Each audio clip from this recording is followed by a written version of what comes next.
Okay, so good evening. It's been a while since I've done any content. It's been a week or so. Lots happened in the last week since we last did a live stream or posted any video content. Chris Wilder's been sacked by Middlesbrough. We've seen Worcester Warriors basically go out of business. Now, whether they are able to reform to put a team on the field next year, we shall wait and see. But all their players have either been sent out on loan or been released from their contracts, and that's putting a large amount of added pressure upon the RFU and Premiership Rugby in regards to the situation involving the sports finances, basically. Let me just turn that brightness down a little bit. That's better now. You can see me. So yes, we've seen a lot of things happen that raise some eyebrows. Obviously, Erling Haaland is on course to possibly score 60 goals this season, which hasn't happened for a very, very long time. I don't think it's ever happened in the English game that a player has scored 60 goals in a season. I'm not sure he can keep that rate up personally, but we'll see what happens. However, he's not playing for a country that's going to the World Cup, which is very, very interesting. And it'll be interesting to see how the World Cup actually impacts how Man City played following the World Cup, because I do believe there is a weakness to the style of play they are playing with this current setup and this current formation. Yes, we are doing it a little bit later. Because I've now noticed we've got a lot more overseas viewers from the US and places like Australia, and as it being a weekend, we'll see if having a slightly later stream gets a bit more of the global audience sort of um, involved, and also it's a weekend, so people don't have work tomorrow, so another reason to have us maybe a later live stream. So there is that. Obviously, it's a week to go to the Rugby League World Cup. Now, how much um, currency do you put into the warm up games we've seen? They're basically exhibition games, let's be honest, um, because some sides aren't really putting their full strength squads on display and full strength lineups on display. Obviously, we've just had the NRL Grand Final, and a lot of players involved in that have obviously been called up to the various squads and haven't had a lot of time to rest and recuperate from a very long, arduous season. There's been the debate over suspensions. There's been the debate over players choosing what nation to represent because they're eligible for multiple um, countries. And the amount of players who turned down Australia, for example, and chosen Samoa, Tonga, Fiji, even England to represent a country. Like the Victor Radley one, he's not the first Australian-born or Australian-raised player, should I say, to represent England or Great Britain, for example, at international level. There's been a few other Australian-born or raised players who've gone on to represent other home nations like Ireland, Wales, and Scotland. So it's not a new thing. But considering he hasn't really played with or against a lot of these uh, England players, it's going to be interesting to see how they can fit him in to the lineup and how the English style of play maybe suits or doesn't suit his style of play. It's going to be very, very interesting to see how that pans out, and does that have a positive or negative impact on the squad? How do the other English players respond to him? You know, that kind of thing. And yeah, the selection rules do need looking at. A lot of the players that have decided not to represent Australia are eligible for other, for state of origin, quite frankly. And a lot of them have played state of origin or been called into state of origin squads or have played state of origin at schoolboy and junior level. So that raises a few questions and a few eyebrows, which is kind of interesting. But yeah, week to go. I think considering in hindsight it was the right idea to delay the World Cup by in hindsight. I think the way that was handled could have been better. I think we can all agree on that. I think the players, I don't think were fully informed about the decision to delay the World Cup. But um, I think the organisers could have done more to grow the game in the Midlands and the South of England. Personally, I know it's difficult when a lot of the stadiums that are being used are also used for football and rugby union, so therefore finding a stadium availability is a bit of a headache, especially as delaying a year with the Football World Cup and the condensed football schedule that we have. Stadium availability is become a bit of a problem. So as that there is that to consider. Um, Another thing that I think could be a problem is the continuing uh, travel disruption in regards to the ongoing rail strikes that we've been having in the UK. Um, and look, I understand why the strikes are taking place, but I think it's definitely dividing uh, the, the, the, the general public on that one, and it could prove difficult.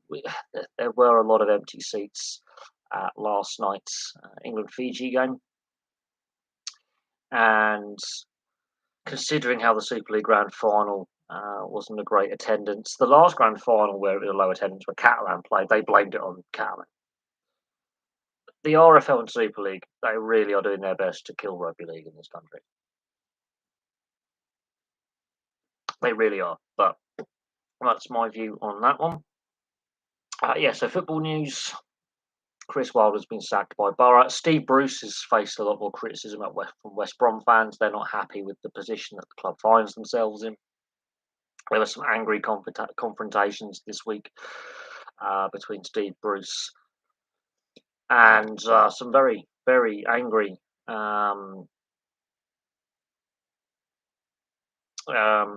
West Brom fans. Very, very angry. They're very frustrated with the direction the club has taken uh, with Steve Bruce as manager. Brendan Rodgers and Ralph Husenhartel are rumoured to be on the chopping block, and we could see another sacking in the Premier League. And Steve Cooper's just signed a contract extension with Nottingham Forest, so that's an interesting one considering that they've had a very poor start to their first season back in the Premier League. Um, they're in the bottom three as well. So there's a lot of things circulating in the rumour mill. Um, of course, we've got the Women's Rugby Union World Cup that's just kicked off in Australia and New Zealand. Not as much promotion for that tournament as there should be. And I think I could say about the Rugby League World Cup, both men's, women's, and wheelchair. I think that's not getting the promotion it could. And I've looked at ticket prices; they're not actually bad value for money if you consider major international sporting events. I mean, the semi-final tickets in at the Emirates, for example, which I am considering going to in a month's time, £30 for an adult, which is not bad for an international semi-final, an international tournament. £30. Problem I'm going to find is it's going to cost us almost exactly the same amount of money, if not more, to get to London. And then the food and drink is going to be the real killer. So it's going to be an expensive day out, but not as expensive as, let's say, going to watch a Premier League football match or even a Championship football match. So the ticket price is not too bad. Um, excuse me. So that's something to consider. And I've discussed ticket pricing before for major sports events. So when you see empty seats at stadiums for sporting events, you've got to ask yourself the question: well, what is the ticket price? What's the concession price for let's say students and pensioners? Well, what's the food, the price of food and drink? What's the price of merchandise? That kind of thing. Is that what's keeping fans away from, let's say, an FA Cup game or a League Cup game or a regular season game or an international, whatever it may be, a friendly, whatever the sporting event in question. What is pricing is important. Women's rugby should be good, much deeper talent than before. Yes, I think a year ago, obviously, I did the reviews on the women's autumn internationals, and New Zealand. We know that what's come out with the post tour report. It's the second one in 4 years. They've had two after season reports that have both been equally critical of uh, the squad culture, the coaching culture, issues that have been raised. It ultimately led to the head coach losing his job, and question marks being, raised about, complaints processes, inclusivity, various things. So the Black Ferns did not have a great autumn last year. I think they lost all the games, but they are a good side. But the Canadian and US women's teams are quite good as well. England are going into the tournament favourites anyway. They had a great start to their campaign. Um, and the US and Canada are pretty strong sides as well, and so are the French and the New Zealanders, the Kiwis. Yeah, going in with a lot of disruption, and structural issues within their organisation, because the New Zealand Rugby Union as well has been facing a lot of tough questions in the last 12 to 18 months. God, see, this is the problem with having long hair; it just never sits right. Uh, so yeah, the New Zealand Rugby Union, even the All Blacks, the men's sides, while they're still the best team in the Rugby Championship, um, they're not invincible anymore, and there is question marks. Either have they got the right coach? They have lost a lot of games, and there's also question marks about the finances in rugby union across the world, and a lot of questions. And as what we've seen with the Worcester Warriors and what's also going on at Wasps and some other clubs, question marks have to be asked about the financial side of the game at club level, international level. Is there the the right type of governance? Is the governance accountable enough? Is there enough transparency in the governance and the financial side of the sport? I mean, I'm surprised. COVID has had an impact. We know this. We know that the game did receive government grants and loans to get through 2020 and 2021 with the reduced income that professional sport was going to have, and that's exacerbated Worcester's problems. Um, and Wasps, their problems are even far deeper, and the debt is far bigger at Wasps than Worcester ever got to. And rugby union teams, apart from let's say a handful, lose money, and so questions do have to be asked about the viability of the game as it currently stands, and the financial structures and ownership structures and the transparency within the game. So questions do have to be asked about the state of rugby union at club and international level, and the finances. And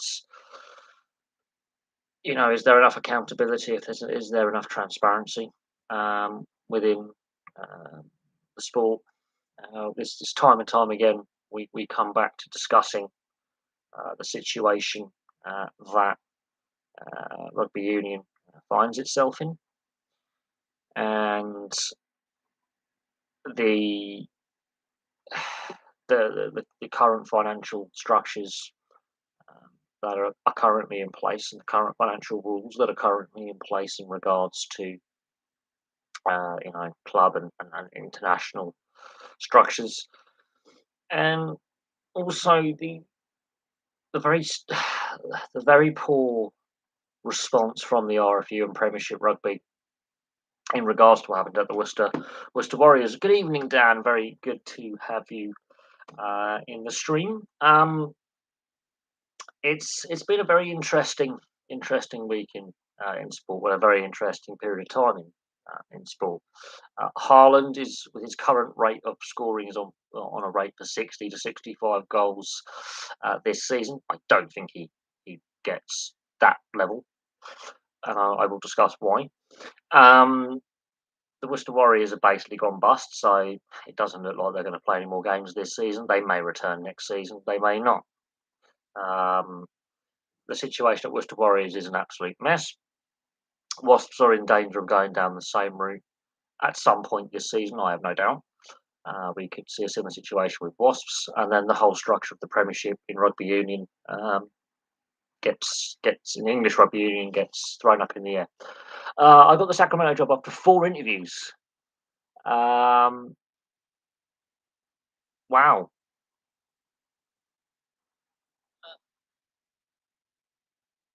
that's mad. The offer sheet on Monday, so it has to be enough to live out there. I hear California it can be hit and miss with living cost of living. Some cities are far more expensive to live in than others, but I don't know enough about cost of living over in the US. Um,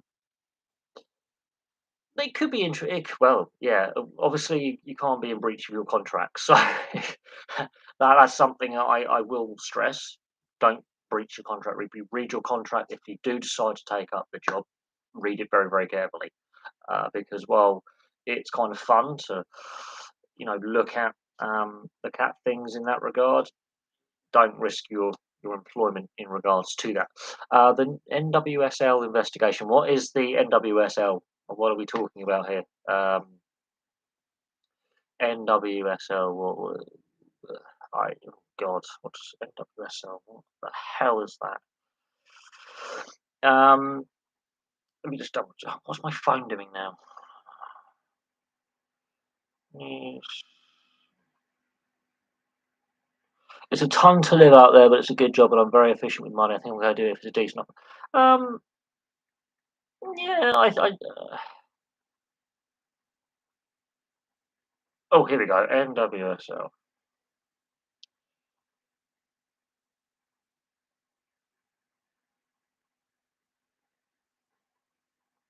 Oh, the National Women's Soccer League. Right. Okay. Well, that's what was it? Oh, right. So let me have a read on this. It's just been updated as well within the last 16 hours. So throughout the 2021 National Women's Soccer League season, allegations of abuse surfaced in multiple teams across the league in the US. 5 out of 10 teams had coaches resign or get sacked, and the commissioner also resigned. Uh, what's this? All that the OL. Oh God, the Seattle Rain, which is basically what they are.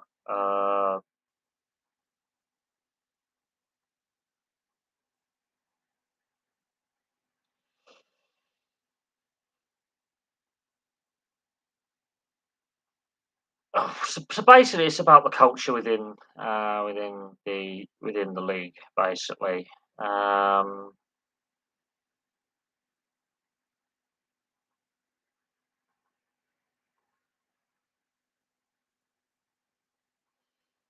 I, to be honest, I heard I don't know enough about what's happening in the US.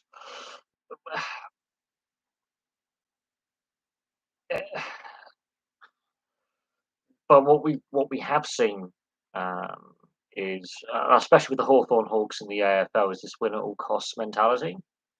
So we've seen in that regards to what's happening with the Hawthorn Hawks. That's gone very quiet over in the AFL, by the way. But what we have seen is that win at all costs mentality, and similar things happen in men's sport. Um, that player welfare is a secondary concern. Players' concerns are a secondary concern. Um, if you raise a complaint, you're not with the team, you're against the team. But the fact that half the league has lost its head coaches tells you that there is clearly a culture issue within the sport, and I think that will there's the- and within the league. Is it just isolated to the women's side of the game? Probably not. It will be interesting to see But the fact that, yeah, half the league has now had their head cut. I mean, there's a reason why the sport struggles in North America at club level in the women's game, um, and why fans don't support it, why it doesn't make any money. Um, what will be interesting to see is were complaints raised long before this scandal broke last year. Reading up on it briefly, just going through a couple of articles there and finding one that was recently updated, which was the Wikipedia article. The fact that this comes to light in 2021, how far back are we going here? How far back are we delving? Because historical allegations like that, what was it? What was deemed accept? You got old school coaches, basically. What I'm getting, at. Old school coaches can't work in the modern day. It, there's things that coaches were allowed to do 10, 20, 30 years ago, which you can't do now. And a lot of ex players would be like, well, they they regularly say like today's players too soft, or today's players couldn't cope with old school coaching. It it's it's a tough one, but the allegations coming out from brief the brief skim reading that I was doing there about some of the allegations, just flicking through, picking out racial slurs, um, you know, talking about a player's personal background, that kind of thing, and then comparing that to what's happened at the Hawthorn Hawks in the AFL amongst other scandals within the AFL is very, very similar. Um, so it doesn't matter about. I think gender has something to do with it. Maybe we should say it should be female coaches for the female game and male coaches for the male side of sports at some point. So we'll see. Um, why is Harry Kane so successful against Leicester? 20 goals tied for most all time against one team with Shearer versus Leeds. Um, I could not tell you on that one. It can be a psychological thing. But bearing in mind he actually has played with at Leicester as well, so for a brief stint several years ago on loan when he was a younger player, which is very very interesting that he is an ex Leicester player. Let that sink in. I don't know. It can be a psychological thing. These random facts do come out. It it's one of those bizarre facts. Like certain players have a good record against certain teams. Whether players on those teams were players when this player first started playing against them is an interesting one as well. Um, you get these random stats in sport where a particular player, especially in team sports, plays particularly well or particularly badly, might have a bad record against an opposition, um, and it does become psychological in a positive or negative way. I think psychology has something to do with it. Um, but Leicester aren't playing well at the moment anyway, so that has something to do with it as well. But no, Leicester is an interesting one because he's an ex-Leicester player. He has played games for Leicester, admittedly on loan for a season, which is interesting. So he's played for the club. He's played with Jamie Vardy at club level, which is interesting. A current Leicester player. Some of the young players that have come through Leicester's youth system would have at some point trained with Harry Kane, so he may have a bit of inside knowledge on some of the I wouldn't say the tactics because the managers have changed a few times in that time, but some of the some of the players and some of the systems that they may implement because you want to have a style of football and a structured style of play or a structured, what's the club about?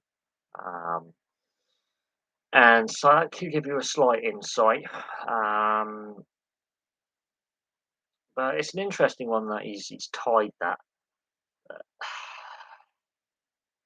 It will be interesting to see if, let's say, Haaland, for example, can break a league Premier League scoring record or a top flight scoring record in England.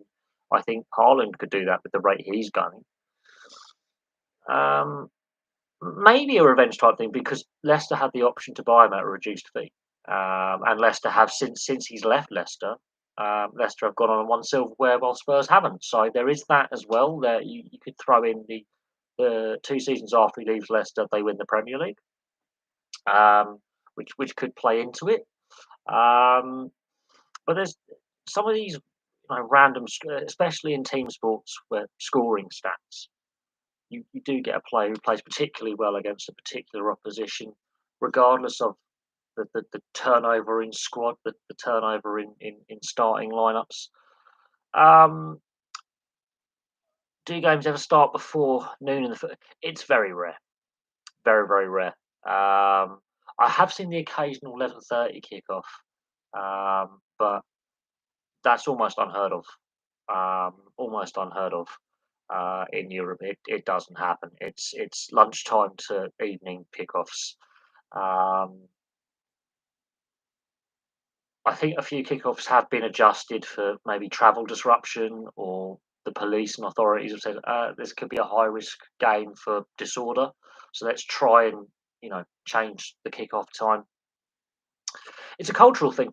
It's a cultural thing over here in Europe. It's seen as a lot of fans. Look, before all the big TV deals that have been put in place with the satellite broadcasters. So traditionally, 3 o'clock kickoff, and it's to do with the railways originally and railway timetables. That's why you have the 3 o'clock or 5:30 kickoffs. Railway timetables.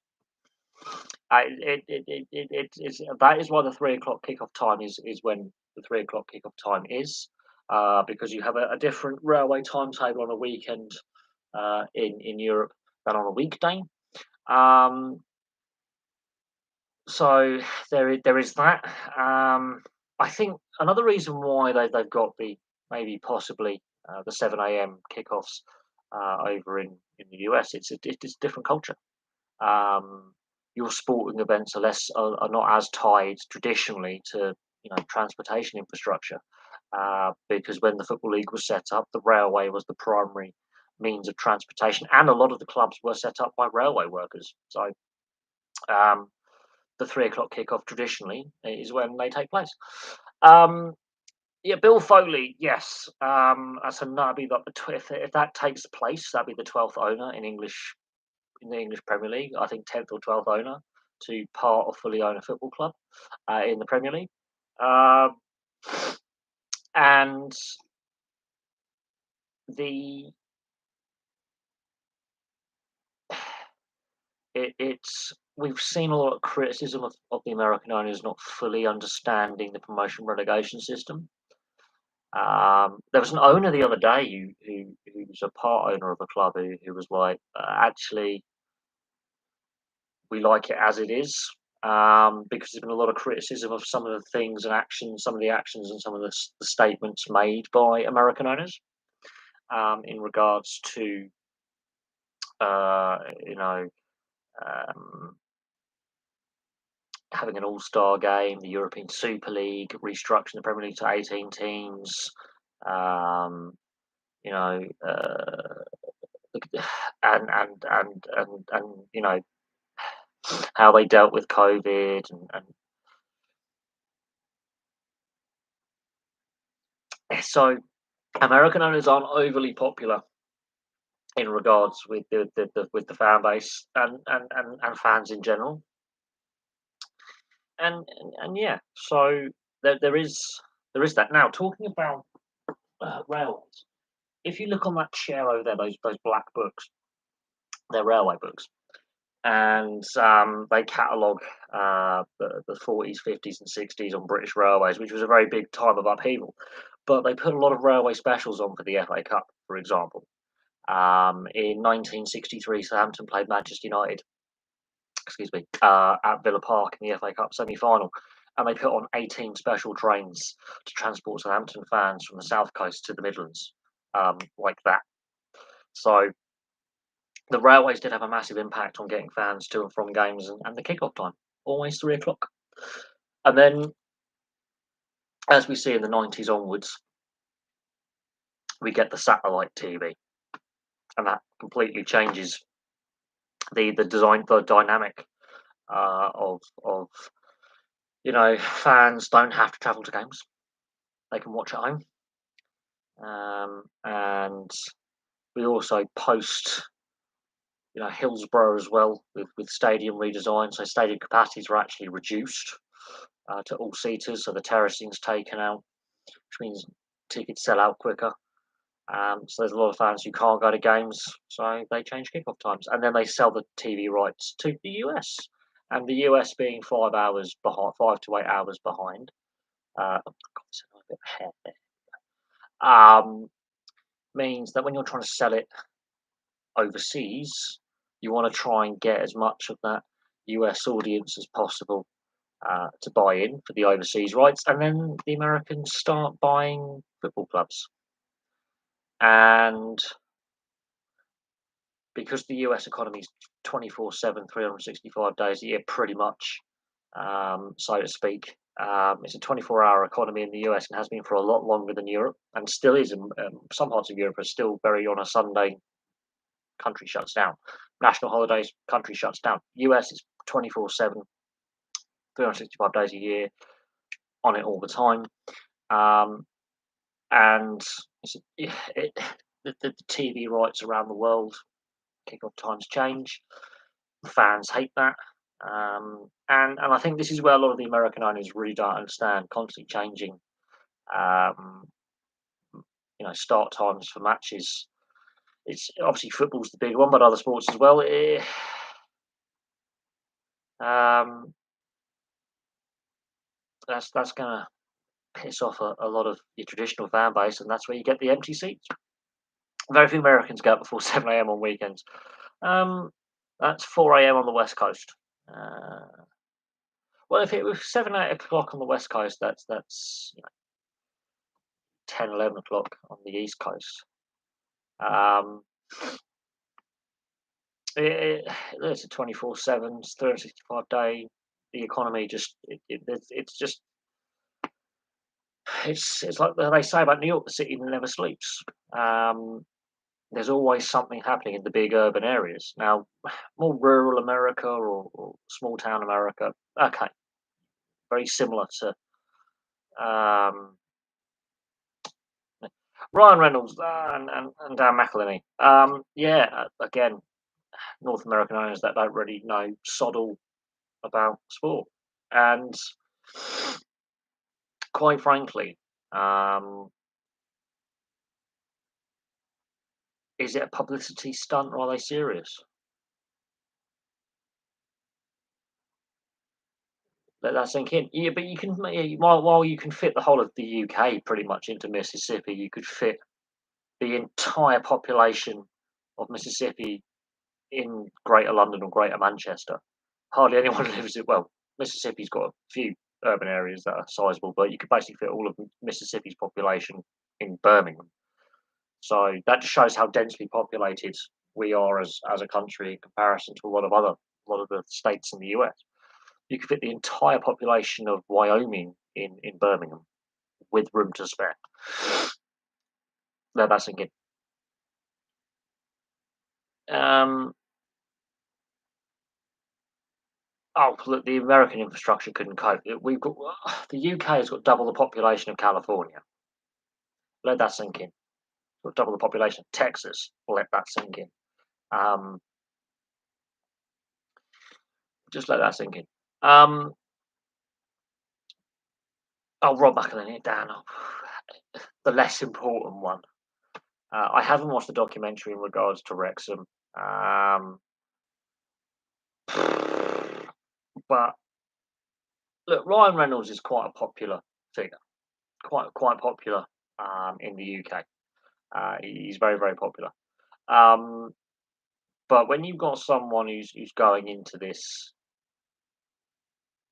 not knowing the full history of the sport, the fact that Wrexham's one of the oldest football clubs, I think it's the third or fourth oldest football club in the world. regardless of their success or lack of, or where they are in the football pyramid, it's irrelevant.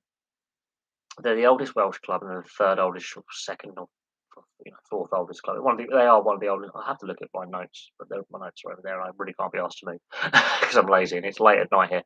Um, I think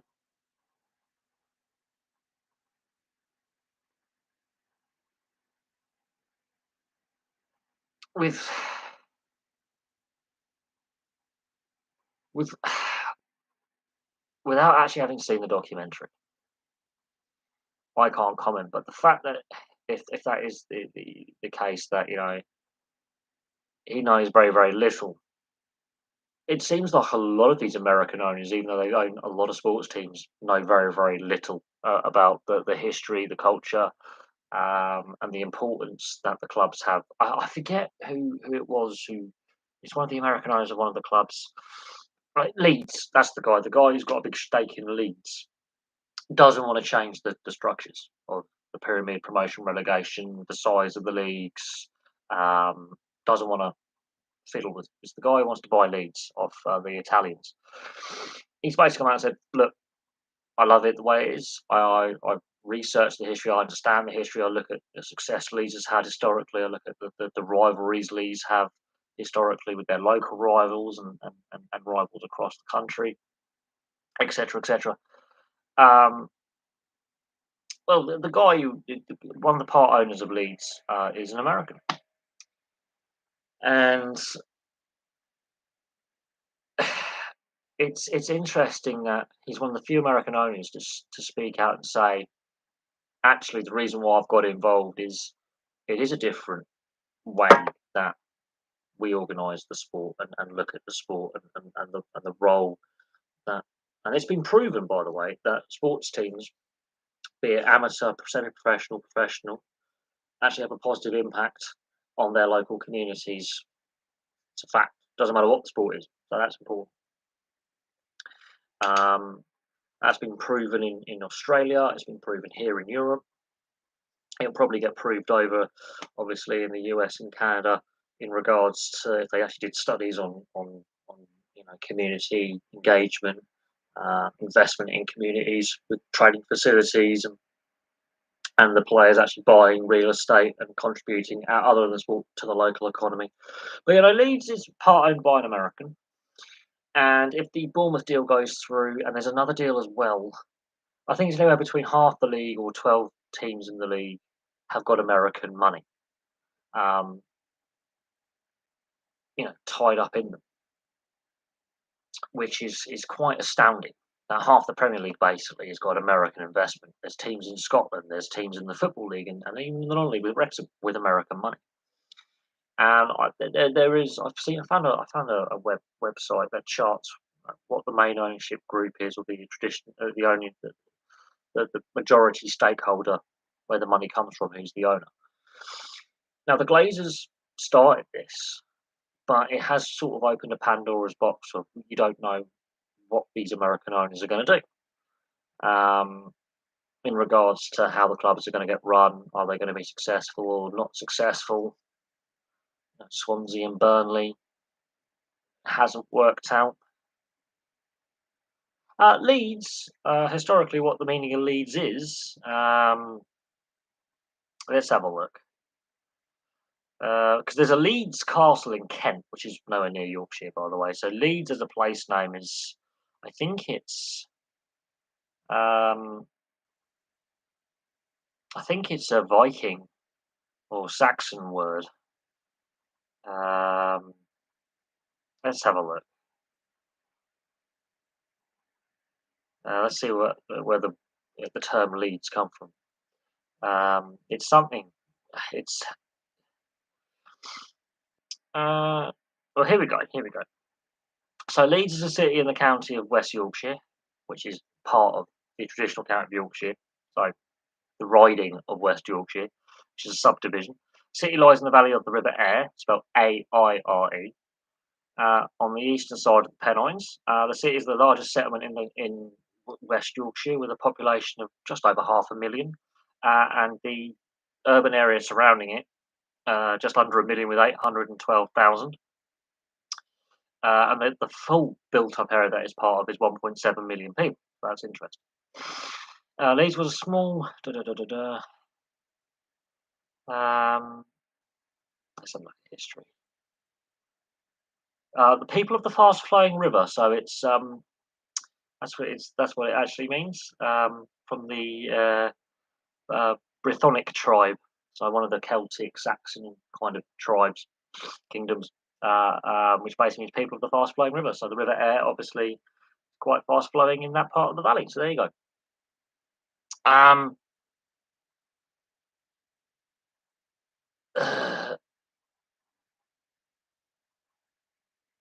Talking about Wrexham, they played a 12-goal thriller. It finished Wrexham 7, Barnet 5. Welcome, Andrew. And yes, I am American, born and raised in upstate New York, but just received a job offer out in Sacramento and made it to California. No, it's got nothing to do with that. The name actually comes, and it's an old Saxon Celtic word meaning fast, people of the fast flowing river, and because of where it is in a very steep river valley, River Aire. There you go. And a leather maker is actually a tanner, so there you go. That's where the word tannery comes from, and tanner. Um, in regards to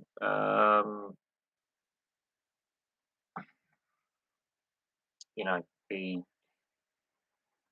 American ownership, Swansea, Burnley, they haven't been back. Well, Burnley's just got relegated from the Premier League and haven't been back. Swansea haven't been back for a few years. I think it's Dundee United at the bottom of the SPL. They've got American ownership. Hasn't worked up there. And then you look at all the other clubs. Man United, I mean, yes, they have won trophies under the Glazers, but you notice they've definitely become less successful throughout their ownership. The success has slowly declined since they bought the club to now. They're not winning as much. So there's definitely something to do with how clubs are structured and the expectations. And then you look at the managerial turnover these clubs have, it's ridiculous. And I don't think the Fulham, Saeed Khan, well, what can I say about Fulham's owners? They're not particularly very good at running sports teams. Look at Jacksonville Jaguars. Um, yeah, the 49ers, they are pretty successful, the 49ers, over in the NFL. They've got a very great history, and they've won Super Bowls, and they've had some great players play for them over the years. And then, yeah, Bill Foley, the Vegas Golden Knights, again. Paul Mullin, trying to get a grip on how popular a player is. There's a lot of players who play the game. I'm not anywhere near as fanatical um, about the sport as I was. If you were asking me a question 5, 6, 10 years ago in regards, have you heard of this player? I probably would have probably said yes. I'm less fanatical about the sport now. So I don't spend as much time, going looking at team squads and player stats. Let's have a look. Let's see who he plays for. Paul Mullin. Sounds like an Irish name. He's Wrexham best player coming from League Two. He's playing in the non-league, and I don't follow the non-league, so yeah. And the as I say, I don't religiously follow the sport anymore, so I don't keep up to date with some of the youth prospects coming through, and I don't even know half our playing squad at Blackburn anymore. I'm not as in tune with um, the sport as much as I was when I started the channel up, or even as a teenager. I've really, really sort of, again, as I say, I've fallen out of love with the sport. There's a lot of things that have happened. The thoughts on the Kemp Denmark kits having basically they blanked out their logo and the manufacturer and all that, because they're making a statement. It's called virtue signaling. Um, Look, to be honest, the price you've got to pay to get one of these replica kits is astronomical. Look at the Nigeria kit from 4 years ago; that sold out within 48 hours. And even now, it's impossible to get hold of for cheap on eBay or Gumtree or any other resale site, or even some of the independent sports resale sites and independent sellers online and clearance sites. It's still more expensive than other kits from the same tournament, and it was an ugly jersey. People went mad for it. People want retro. My thoughts on it: is it stopping the human rights abuses? No. Is the Qatar World Cup still going ahead? Yes. Is it going to help Denmark win? Probably not. Um, Yay.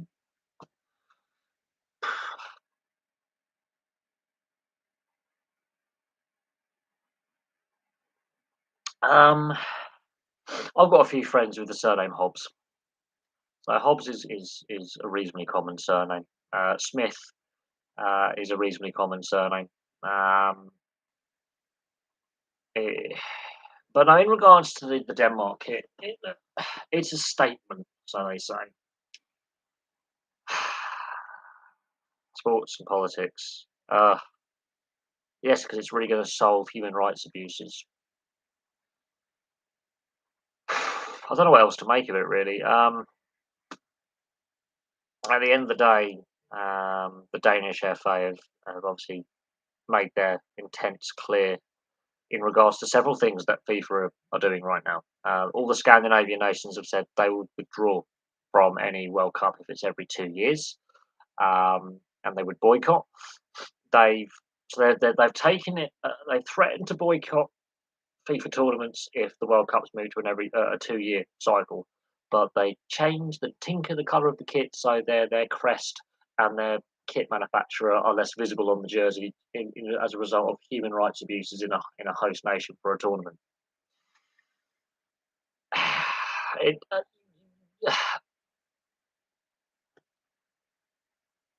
it's called virtue signalling of the highest order with no real end result.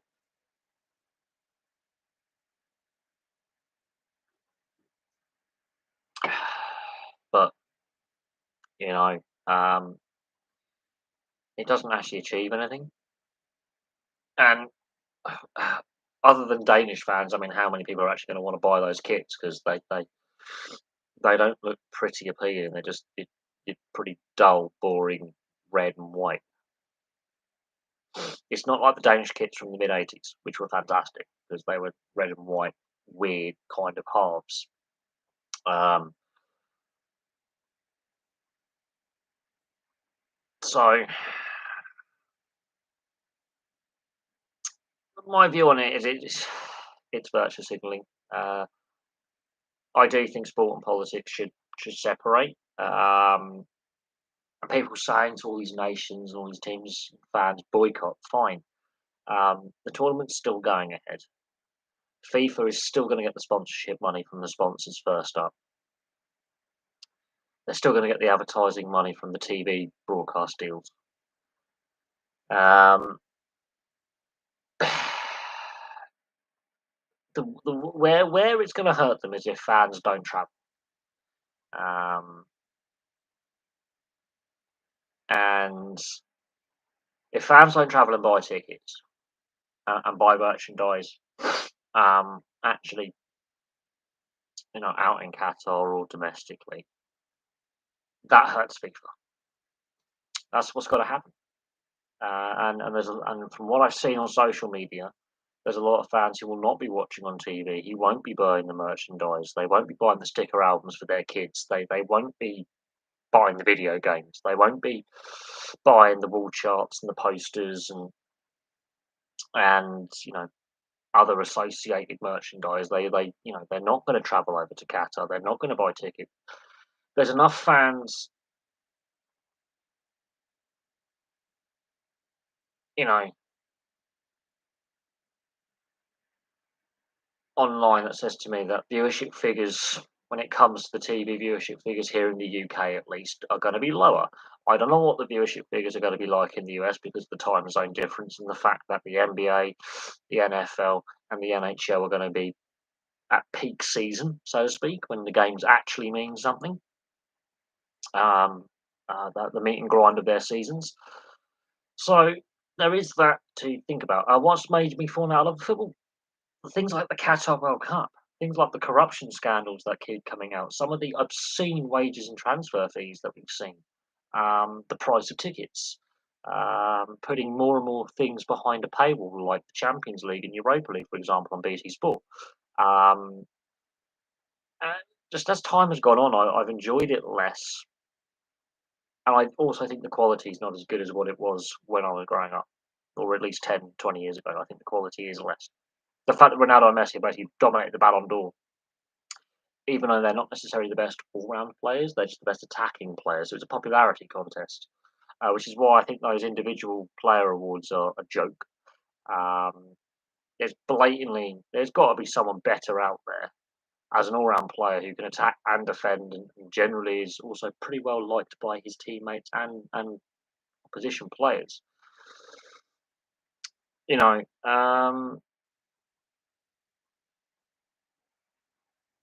so there is that.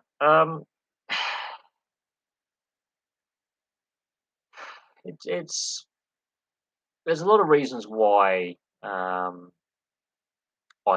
I've really fallen out of love with the sport, and a lot of it's to do with the media rights, the corruption scandals, not just with FIFA, but got match fixing scandals like just across Europe. Other scandals have come out. I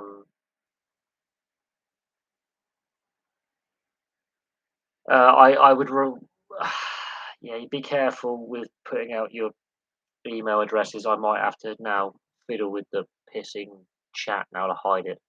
Chat settings. Oh God, pop out chat. Let's see if I can adjust the chat settings so we can hide your email addresses. Oh God. Uh, the answer is no. You can't. Bugger. Right. As long as if you have to like set up new email addresses, do so. But try and not put your personal information in the chat because the way I've set up the chat is in the replay when other people watch this video, the chat comes up. But now, in regards to what I thought out of love with it, it's not the only sport I've slowly lost interest in, or it's fallen down the pecking order. There's other forms of motorsport like F1 that I don't, and MotoGP. It's yeah. Um, Other sports have shifted up the pecking order, but no football. Um, yes, the NFL and the NFL Players Association have agreed to update. And my thoughts on it, but I've, in regards to like things like the NHL and the NRL, so that's rugby league, rugby union. I think they have much stricter protocols in place in regards to concussion, like mandatory stand downs, grade one, grade two, the severity. Um, and the NFL, while they were the first league to be hit with the CTE lawsuit and the litigation, I forget what the name of the doctor was who Will Smith played in that film, but basically, I think I think in regards to even Pat McAfee was talking about it on his podcast, which is absolutely hilarious. Even though I'm not an NFL fan per se, in the off season they're funny because they look at other sports as well. But um, if ex players are discussing not only the current protocols but look the welfare payments they get and the insurance they get post retirement, and looking after ex players, and rule changes of actual, like, protecting the quarterbacks, changing the onside kick, bringing in new rule changes that actually mitigate and reduce the risk of head injury. Um, no, I would in regards to putting your email out there, once you've established contact, both of you need to change, like, maybe change your email address or set up a separate email address, and then in the email that you send to um, Andrew, just say I've got a spare email address, just in case. As someone who's had a lot of um, finance, because I signed up for a payday loan when I was a bit short of cash last year, and out of nowhere, 12 or 13, 14, 15 different payday loan companies tried to got hold of my phone number and my email, and I just get spammed. So it's avoid spam, but I when I set up the chat replay, when I set up the live streams, so people want to watch this again, the full chat replay comes up. Now I can tick that box to untick it, and so no live chat replay comes up, so it's hidden. So people don't see the question, so I'm have to do that. We'll see. In regards to the concussions and the NFLPA and the NFL, the optics from the Dolphins, for example, where he was concussed and had a back injury the week before and had to leave the field, and he comes on and gets injured again, and leaves on a stretcher in a very serious condition at the time. We've seen it in rugby league over the last couple of years. The Sydney Roosters, for example, two sides that two key players for them have retired in the last years because of concussion. Both of them were the co-captains, Boyd Cordner and Jake Friend. And I mean, Luke Keary, their halfback, for example, one of their key playmakers, basically has missed the last two seasons. Pretty much has had two of the last three seasons where he has barely played. Um, and okay, yeah, we can see that as yep. Um, in regards to the NFL and my thoughts on it, it's the same with rugby union, rugby league, and ice hockey. I think the NHL, because of some of the high-profile suicides of ex-players who were known to have um, a lot of head injuries and early deaths, and of course that CTE lawsuit. I think they've got the strictest protocols where players sit out games. I think there needs to be mandatory stand-down periods. I know we've got gradings, so if a player's like knocked, stays on the ground for more than 5 seconds, is visibly seen to be. You've got the independent spotters and all this. Match day doctors that are meant to be independent of the teams involved. I think there needs to be lengthy mandatory stand-down periods, like 6 weeks. I think there needs to be mandatory stand-down periods. I think the NFL, for example, with the tackle technique is what's really getting me. And I think rugby league and rugby union tackle technique is, especially in the men's game in comparison to the women's, not as good. For some reason, especially in rugby union, the tackle technique's got so bad in the last 20 years. It's almost painful viewing it because there are certain players whose tackle technique is absolutely shocking, not only for the player they're tackling but for themselves. And so that is quite interesting. There are certain players who I'm surprised haven't been forced to retire, where other players I'm not surprised they've retired. The fact it's in mid-season, we're talking about a rule change. Rule changes should never happen midway through a season, personally. But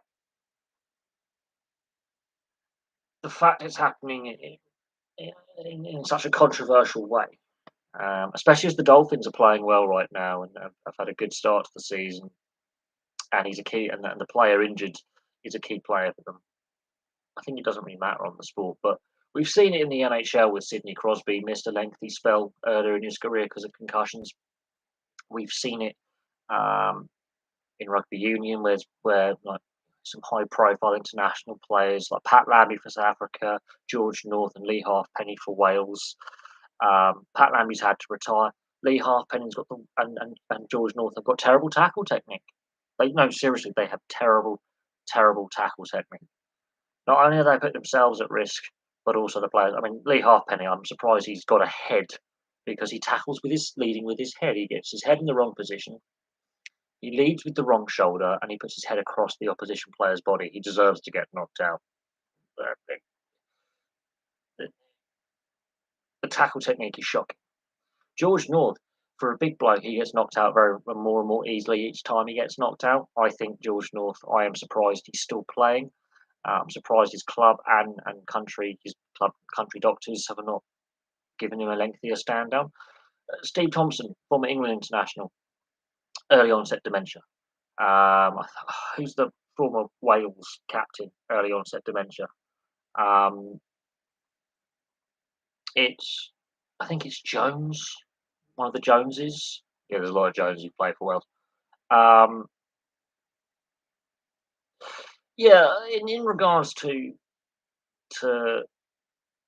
Mervyn Day, yeah, there's loads. It's ridiculous. Have I ever had a bad look? This time last year, I was still recovering from my motorcycle accidents, and I had two concussions in the space of 2.5 weeks. So I was not doing well. Hence why my nose is broken.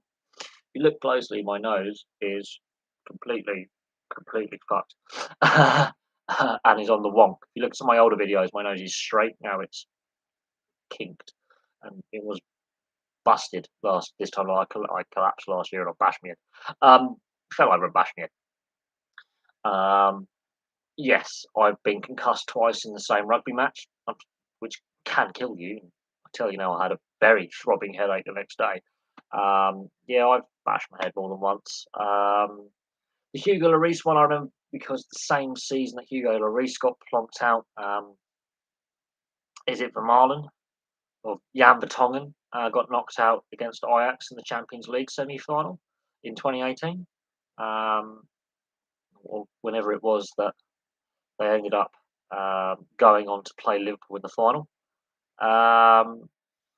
And that was again raised concerns about the head injury protocols that football has at the time and now. The Lloris one, yeah, they were heavily criticised for allowing Hugo Lloris to play on and Vertonghen because that happened in a very short space of time, and that raised a lot of concerns.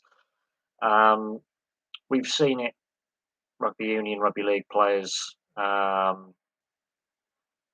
know, I think it Myler for Hull City on a fractured skull and never returned to play. He retired. Yeah, Jimenez did have a bad one. I remember it again. Now that's another fractured skull. Petr Cech, obviously playing for Chelsea against Reading all those years ago, hasn't been. It was never the same player afterwards. Kievu used to play. I think he used to play for Roma, Romanian defender. Similar head knock. Yeah. There's been some high-profile incidents in football in regards to head injuries and players either retiring as a result or never coming back to for a lengthy spell.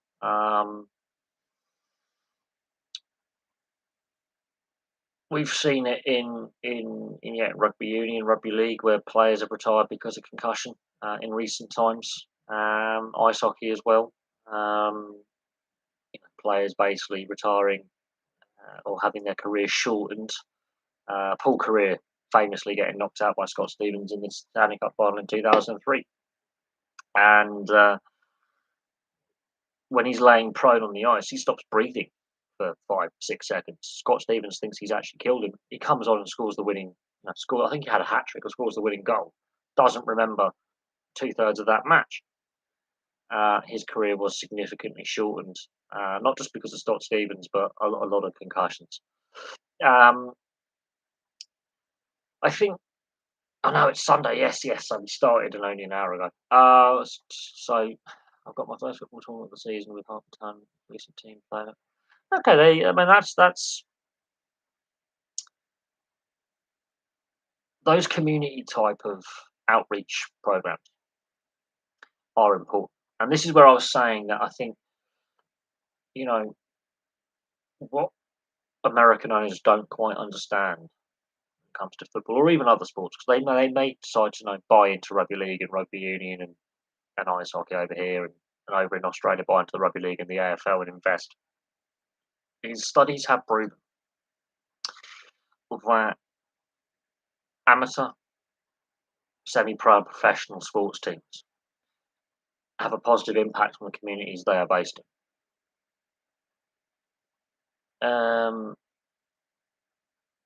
Yeah, Jeff Dastel. Yes, I mean that's quite a famous one. Now, the modern footballs today probably don't have the same impact that they did 30, 40, 50, 60 years ago. Um, Nobby Styles is another one. The equipment used by players is far different to what was being used in the past. What I find very interesting though is it's in all professional sports when athletes retire, players retire, they're not looked after as well as they should be um, with their pension schemes and their welfare funds. And what we found out during COVID is some of the welfare funds leagues and team owners were dipping into. It came out during COVID, uh, and they were coming up short. It came out in the NRL that 10 million Australian dollars out of the 30 million fund per year was missing. There was a shortfall, and that was exposed during COVID that the NRL wasn't topping up players' welfare fund, which they were going to use to supplement their wages whilst the league was suspended, so players could get payments and ex-players could get payments as agreed with the CBA. So when players retire, they're not looked after. Similar to army veterans, not looked after. And people say, oh, but they're well paid during their careers. A percentage are well paid during their careers. A percentage are well advised during their careers in how to invest their money, be it into property or business.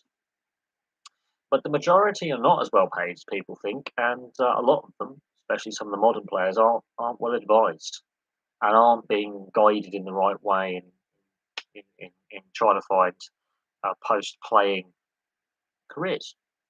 Um, and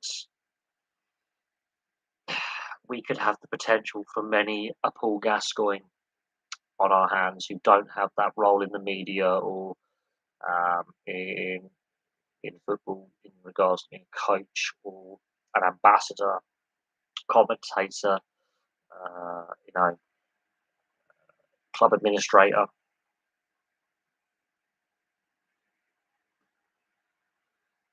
Uh, so there you go. In regards to, I think Sacramento Republic Football Club will call it soccer or football. I find it interesting that when I look at the MLS, some of them have SC, which represents either soccer club or sports club, and some of them have FC, which means football club, which I find interesting. Some of the MLS branding and some of the um, naming of teams, yeah, I'm scratching my head a little bit.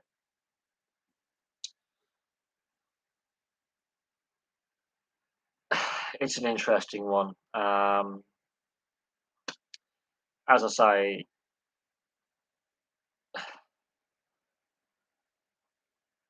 for me, that's one of the problems that holds the MLS back is how it brands itself. Now, obviously, in North America, you've got your North American football, your NFL, your CFL, your American football, and there's more than one code of football. And this is gonna, I've explained this before in a video, but there's more than one code of football. So you have your association football, is what I call football, you call soccer. You have your Gaelic football, which is a Gaelic amateur association sport. Got Gaelic football, so you've got association football, Gaelic football, American football, which covers the NFL and CFL. So that's you know, three codes. You've got your rugby football league. So rugby league is a class as a code of football. Rugby union is a code of football. Aussie rules is a code of football. That's six. Futsal is seven. Seven codes of football. Now, what is funny is only two of them use your feet as the primary way of scoring and passing the ball. Mad, isn't it? All the others are predominantly hand based in regards to how you pass and score points or goals. Apart from AFL Gaelic football, which is sort of more of a hybrid. There you go. There's seven codes that I can think of which use football in their official full titles. When you're saying the inclusive team, what does that mean? Is that a fan-based team or is that a disability-based team? Can you explain that in regards to your Hertford Town, Jamie? Can you explain what inclusive? I'm assuming it's to do with people with disabilities and different backgrounds playing together. You wish Sacramento can be an expansion team into the MLS. Look, at, at the end of the day, that is the path that the MLS has gone down to ensure its revenue streams is expansion.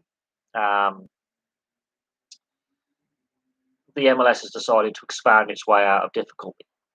Whether or rightly or wrongly, whether that's the right way or the wrong way to go about it, but when they reach league stability, when they reach, let's say, 30 or 32 teams and decide to do it, will be interesting. The thing is, the owners want to put in their application to be an MLS franchise. There is no direct promotion relegation because if Sacramento has to go up, a team has to come down under that promotion relegation system. Now, they've obviously tendered an application to join the MLS, and the stadium is the issue. So, if the owners can figure out, and Sacramento City, can figure out facilities and facility investment, then they can reapply. And I think the MLS wants to have another team in California, um, which where California seems to be a very strong location for the league anyway, and the sport in the US on the West Coast time zone. And we'll see how that uh, works out. In regards to, I know there's not a just wish. That's how they do it. Well, we'll see what happens. I mean, the MLS has decided it's going to follow a very aggressive policy of expansion. The league has expanded rapidly in the last decade, and ever since David Beckham went over and played there all those years ago, and other high-profile ex-Premier League and La Liga and Bundesliga and the Serie A players have done the same. Expansion has been the policy that the MLS has decided in order to grow the revenues and grow uh, the player base, the fan base. It'll be interesting to see if they can sustain the fan base and the revenue streams when they reach a point where expansion is no longer the only way to really boost their revenue. If the quality will keep improving, because it has. Now, other leagues also have at times pursued an aggressive expansion policy. and it led to issues down the line, like the NHL. The NHL went through a very aggressive expansion policy in the 90s, and in that period, and the decade following, or the decades following, there were three lockouts and a player strike.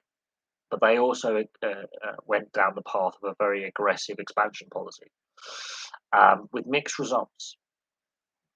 Um, Now, the MLS is not going to catch the big four in regards to the major leagues. It's the fifth major league. I think it can close the gap, and I think Major League Baseball's struggles may help Major League Soccer pick up disgruntled and disenfranchised sports fans in regards to fans who've been turned off in that in the sports markets that the MLS may share. And Sacramento is a baseball sports market, um, and fans are also very very frustrated with the NBA as well. That is an opportunity. Major League Soccer to go, hang on a second, buy into um, you know the um, Sacramento uh, uh, franchise, and that is an opportunity for the MLS to pick up those disenfranchised, frustrated fans from Major League Baseball and the NBA, because I do believe there's quite a few frustrated fans in the NBA. I think there's some in the NHL as well. Um, but the NBA team is absolutely hopeless, as is the baseball team. They're absolutely hopeless. The Sacramento sports teams are really bad. Let that sink in.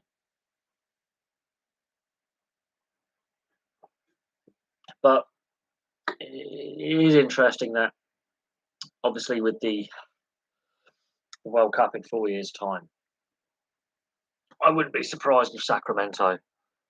Oh God, is it Triple A? That's even worse. Um, so there's a gap in the sports market there. The NBA team is absolutely hopeless. Doesn't draw very well. Not very successful. Um, Players don't want to play there, and that is an opportunity. Um, that is a massive opportunity for um, the Sacramento expansion to possibly go into a location where a league that um, rivals rivals them for viewership in regards to getting eyes on the product, and at the same time of year competes with them to get viewers, to get fans. Doesn't have a major league team there, has a minor league affiliate, but not a major league team. Chance to sneak in the market.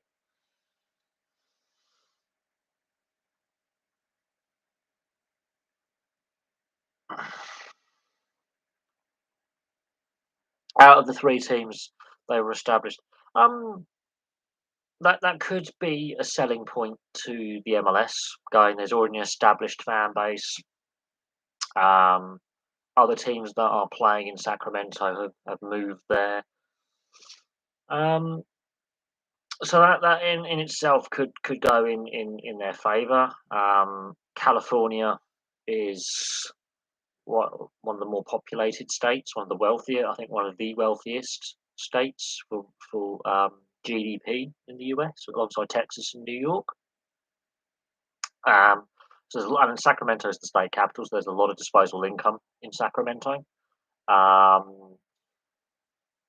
I believe Major League Rugby plays there as well, so it's definitely a location that's up and coming in US professional sport, and potential growth market. It's a university city, um, and the fact that only one other major league is there means, yeah, it is a sports market that's underutilized. But look, the NHL was the first team to go to Vegas. Other leagues are now clamoring to follow. So it won't. I'm surprised that Major League Soccer hasn't looked at Vegas as well as a location. Um, but yeah, look, they've got in there. get that major league franchise in there is massive, um, because it has been proven that, yeah, having a major league sports franchise in the US, much like um, with our club structures when it comes to professional teams, has a positive impact on communities, but also economics as well. Um, no, Vegas has definitely changed its economic diversification. Good word, that. And it's amazing to me that it took until 2017 for one of the current major leagues that's, currently going. Ice hockey's had many professional leagues in North America.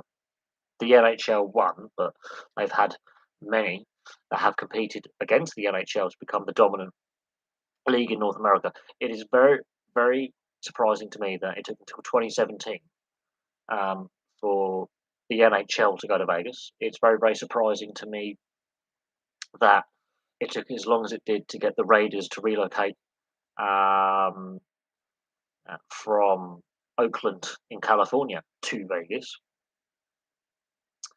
And Vegas is a rapidly growing city for population. A lot of people have decided to, places like LA and Phoenix have relocated to Vegas um, because the crime rates in the Phoenix and LA areas, which are bigger metropolitan areas, are too high in certain aspects. The prices, the real estate prices in those locations are too high. They relocated to the Vegas metropolitan area because it's cheaper to live.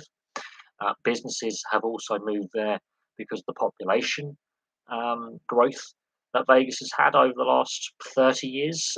They have diversified their economy. Um, and so it's very surprising to me that it has taken this long for Vegas to only have two professional major league teams. I think the NBA is looking at Vegas as well. Major League Baseball, it'll, and with what's happening with Oakland, the Oakland A's, wouldn't surprise me if the Oakland A's, the Oakland Athletics, end up looking at Vegas as well to play baseball. Wouldn't surprise me if Major League Soccer looks at Vegas. Can you imagine if Vegas had all five major leagues play professional sport? That'd be mad. But Vegas is very, very attractive because it has a lower tax rate, um, population growth, inward investment, diversification of the economy.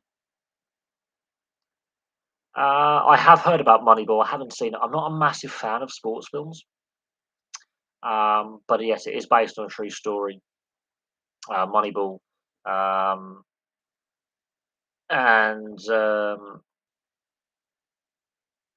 you know, it's it's one of those that is a decent film, but it's not the best. But it's a sports film, and I don't really like. I'm not a fan of sports films. They're very cliche. They're very cheesy. Like Any Given Friday, for example, with Al Pacino, his team talk speech scene, so non-realistic. Very good acting by Al Pacino, but not not really. It's not really my cup of tea. Um, I think the one for me that I think is the best sports film is the Le Mans one they did years ago in the 60s or 70s about I think it was to do with the GT40 versus the Ferrari battle they had in the late 60s. The original one, not Ford versus Ferrari that we have now with and Days of Thunder is a good one as well about NASCAR. But well, Slapshot's not really a sports movie; it is a sports film, but and Goon, they're more comedic than you know uh, dramatic. But Slapshot and Goon are quite funny. I'm not going to lie, but it, what about the sports behind the scenes, the fly on the wall documentary ones? I'm not keen on them either, because I think it devalues what um, I think it devalues and sort of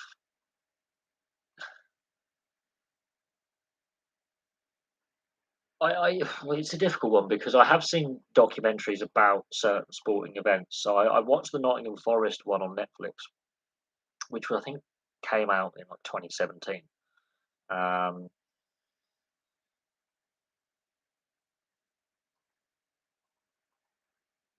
I don't know. I think it's sort of it turns it into a soap opera rather than this is quite serious stuff for these people. I know sport is a great escape and it's but it devalues what's going on there.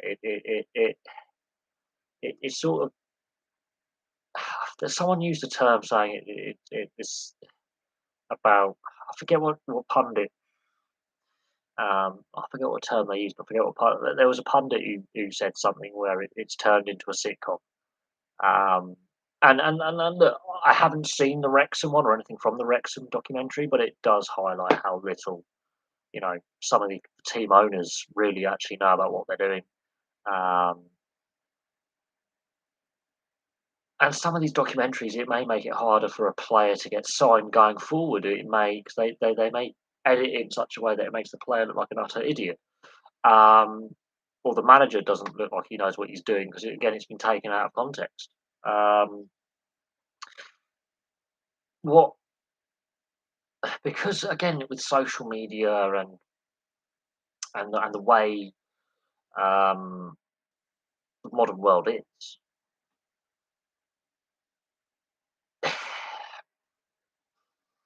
it it's already become a bit of a circus anyway.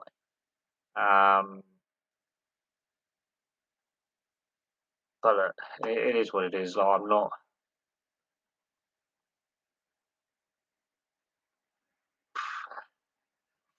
I'm not keen on them.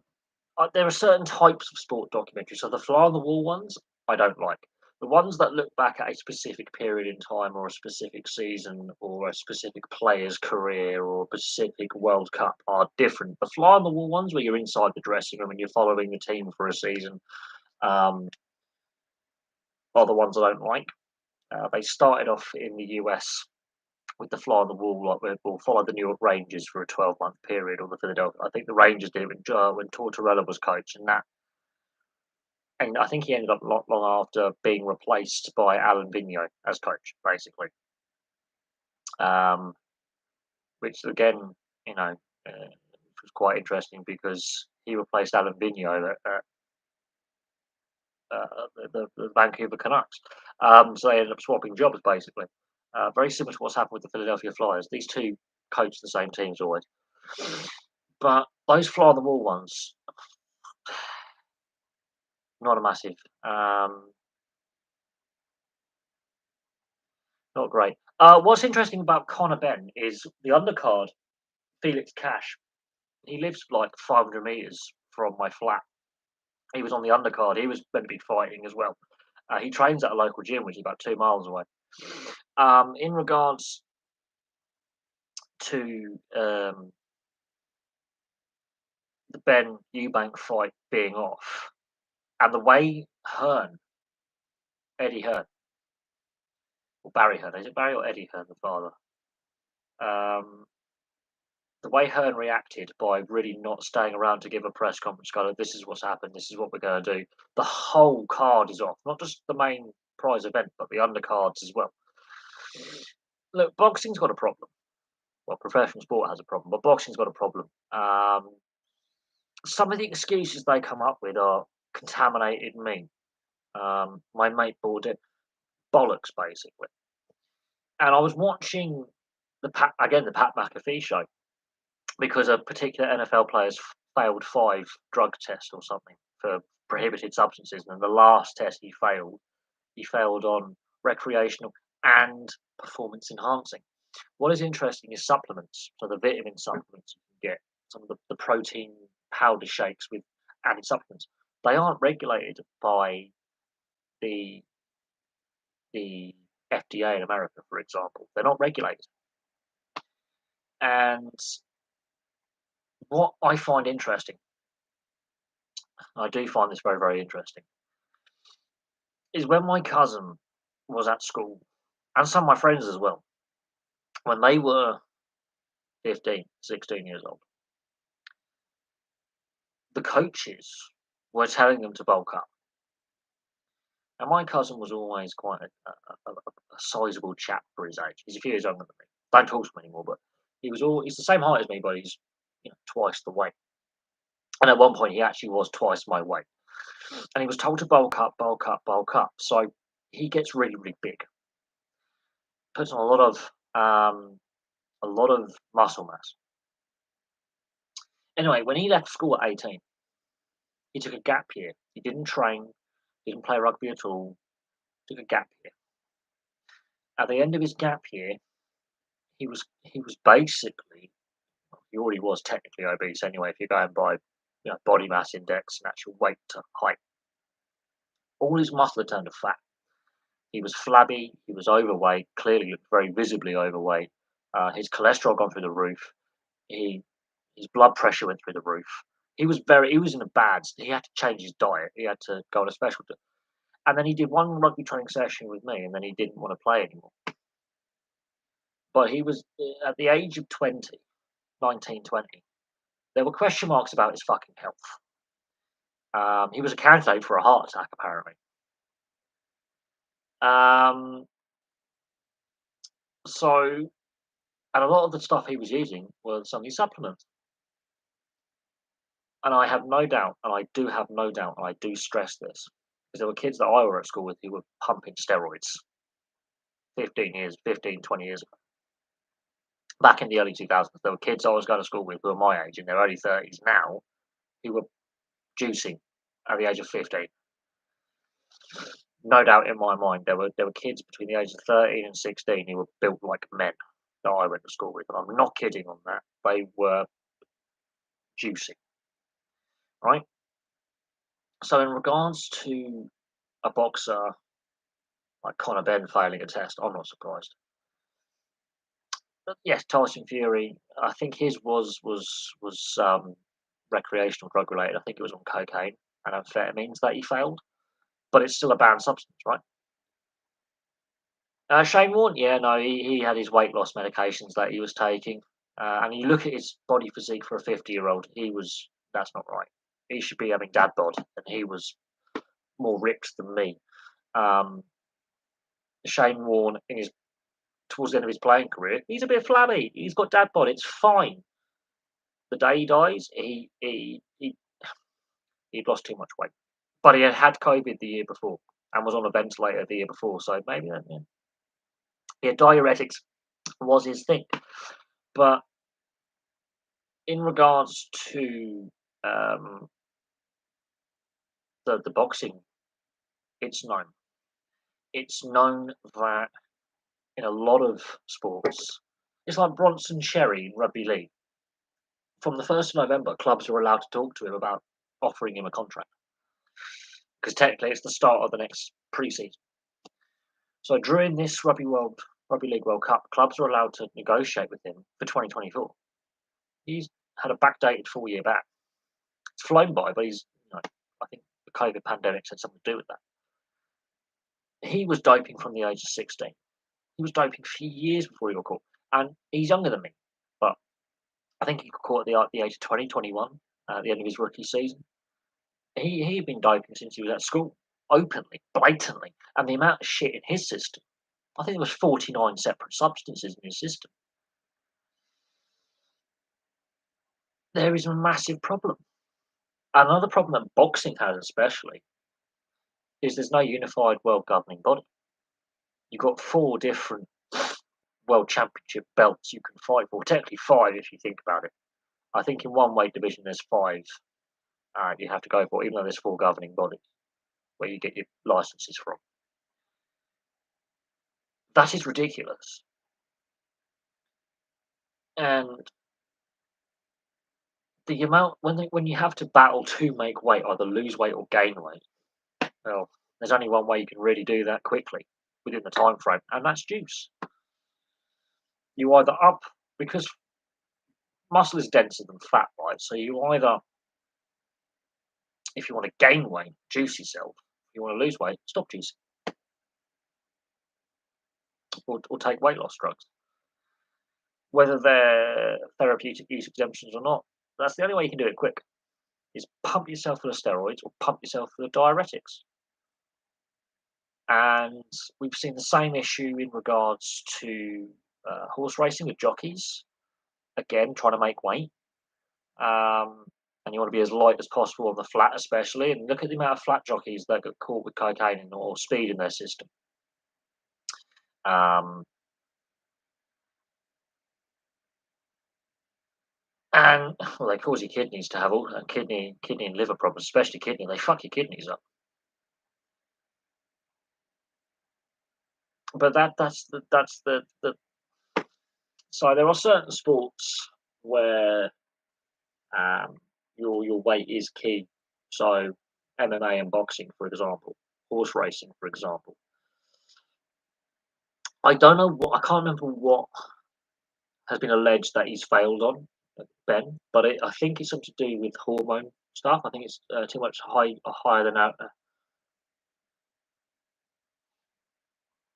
Look, the concern that I have is this was such a high profile, hyped up fight, so high profile. Now it was a voluntary test. It was a VADA, voluntary anti-doping um, test. He voluntarily took the test, so that says to me that either a member of his team without his knowledge has been, oh shit, we're not going to make the weight here. We're either over or underweight. We're either too light, and Eubank's going to batter us, or we're too heavy and we're overweight, more likely overweight.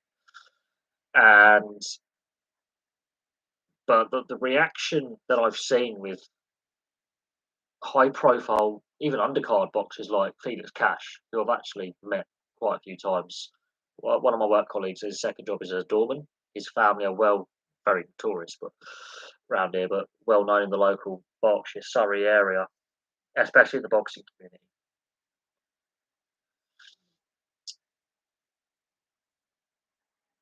His team were also represented by Hearn. I think they have the same agent. Were equally furious because they were trying to, box their way to a British and a European title, and they were on the undercard, and they, not happy. So there's a lot. It's not just the Ben Connor fight, Connor Ben Eubank fight. It's every fight on that card, and it's made Hearn look very very stupid. Problem is, anything to do with the Hearns, there's always a hint of corruption or cheating or dodginess surrounding it. And I remember when Tyson Fury was back in 2020, MTK Global, that Irish run, Kinahan run, boxing promotion, organised crime, basically laundering money. I've watched enough documentaries on it that it's not slanderous for me to say that, because it's facts, because the FBI, the DEA, GCHQ, the Criminal Assets Bureau in Ireland, the Dutch Special Forces, which is basically their anti-drug, anti-gang squad, the Italian, everyone's after this guy. And Tyson Fury goes, and name drops him, and then it's just boxing has got problems, and the Hearn family are just twats.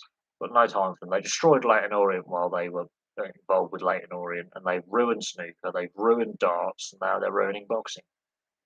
Because everywhere they go, that stench of corruption and match fixing, snooker, for example, follows them. That stench of dodginess follows them. Boxing has had a long history with criminal association.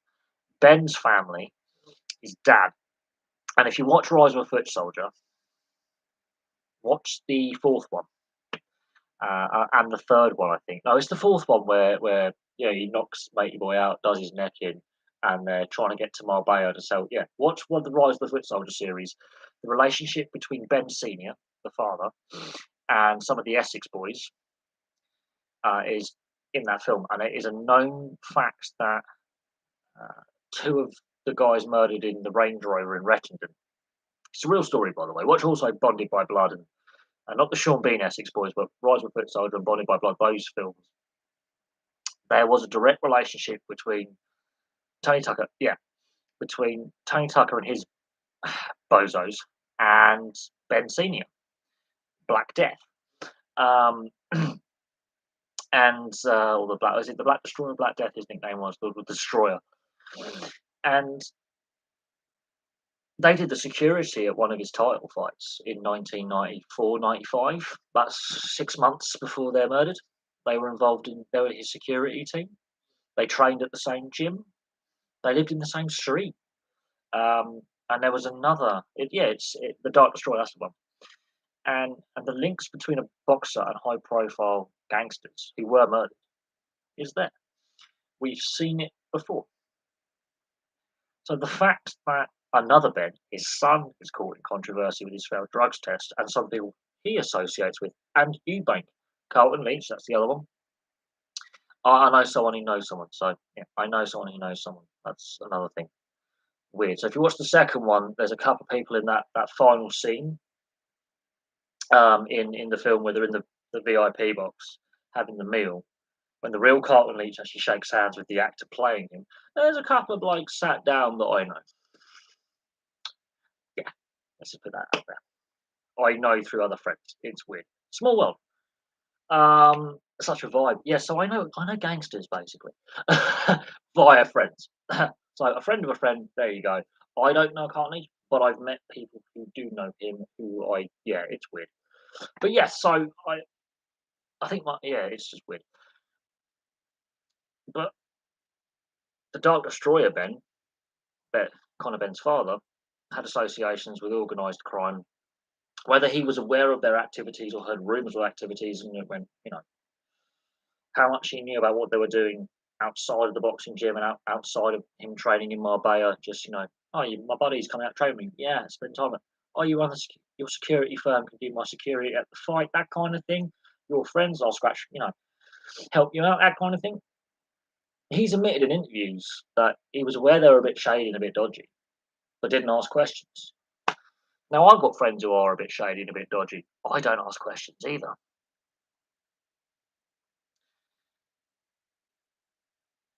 Now, what is interesting is some of those fighters on that undercard.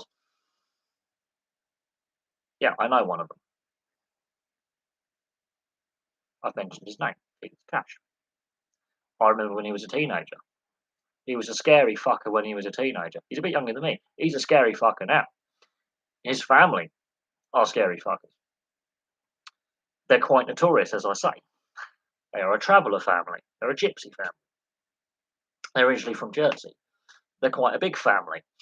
They have a reputation in the boxing world and in their own community. And some's good, some bad, but And so boxing has this thing where certain you know, but boxing has always had this link with some of the Krays were ex boxers. The Krays were boxers at one point. I think even professional boxers as well. They fought some fights where they got paid. Um, they weren't amateurs. They were amateurs and then they were professionals. And also they were gangsters as well. So it's a thing. Boxing has had this relationship with the underworld, so to speak, for a very, very long time.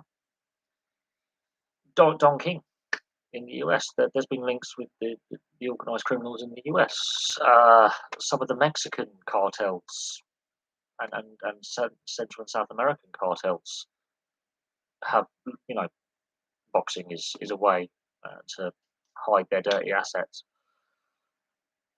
So, yeah, that's basically it. Now, the fact that he's failed and days before the fight,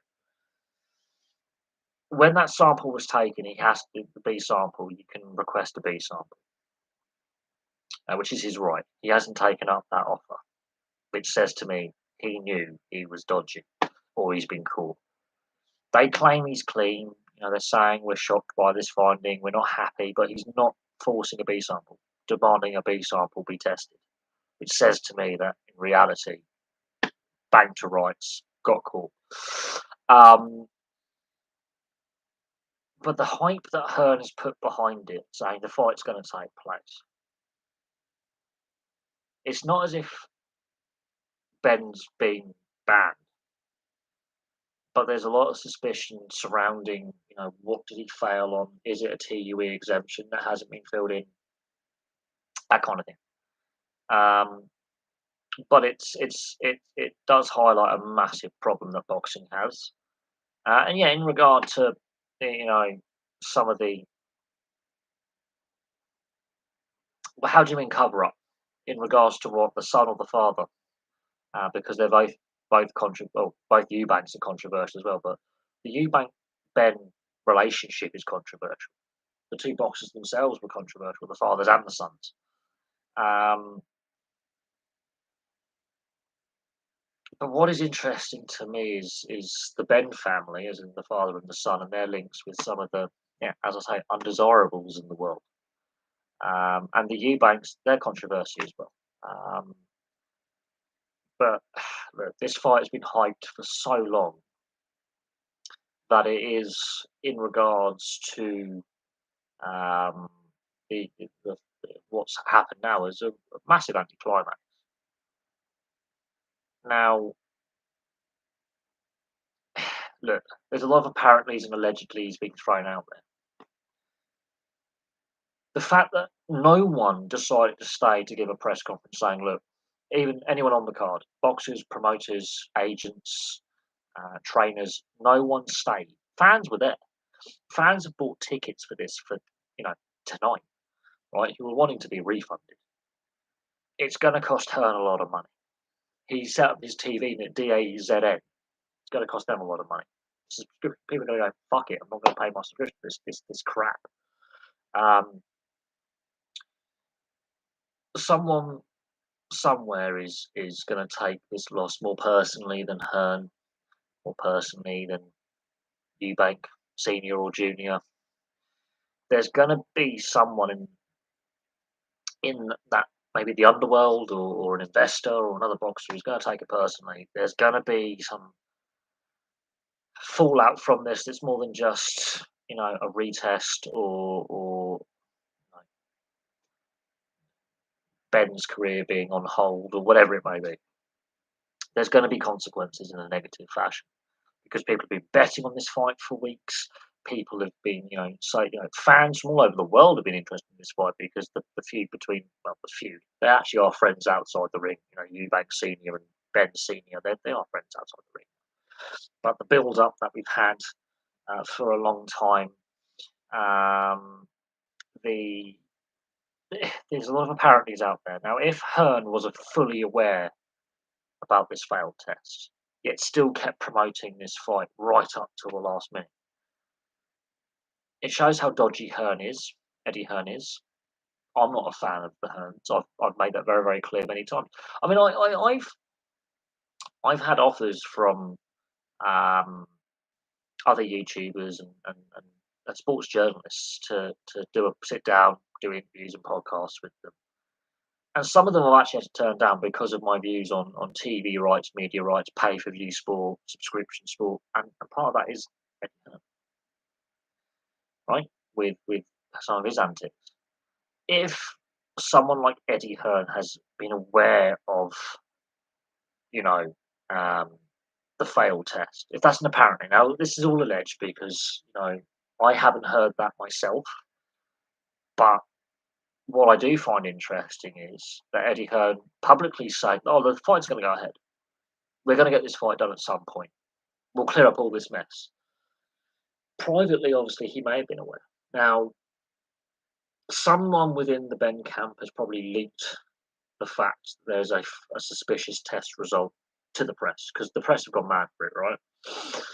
The fallout from this is that other fighters were pissed off, right, on the undercard. And one of the articles I read discussed Felix Cash and how his team, who were also represented by the Hearns as a promoter because he signed to Eddie Hearn's promotions, stormed off. They were furious, right?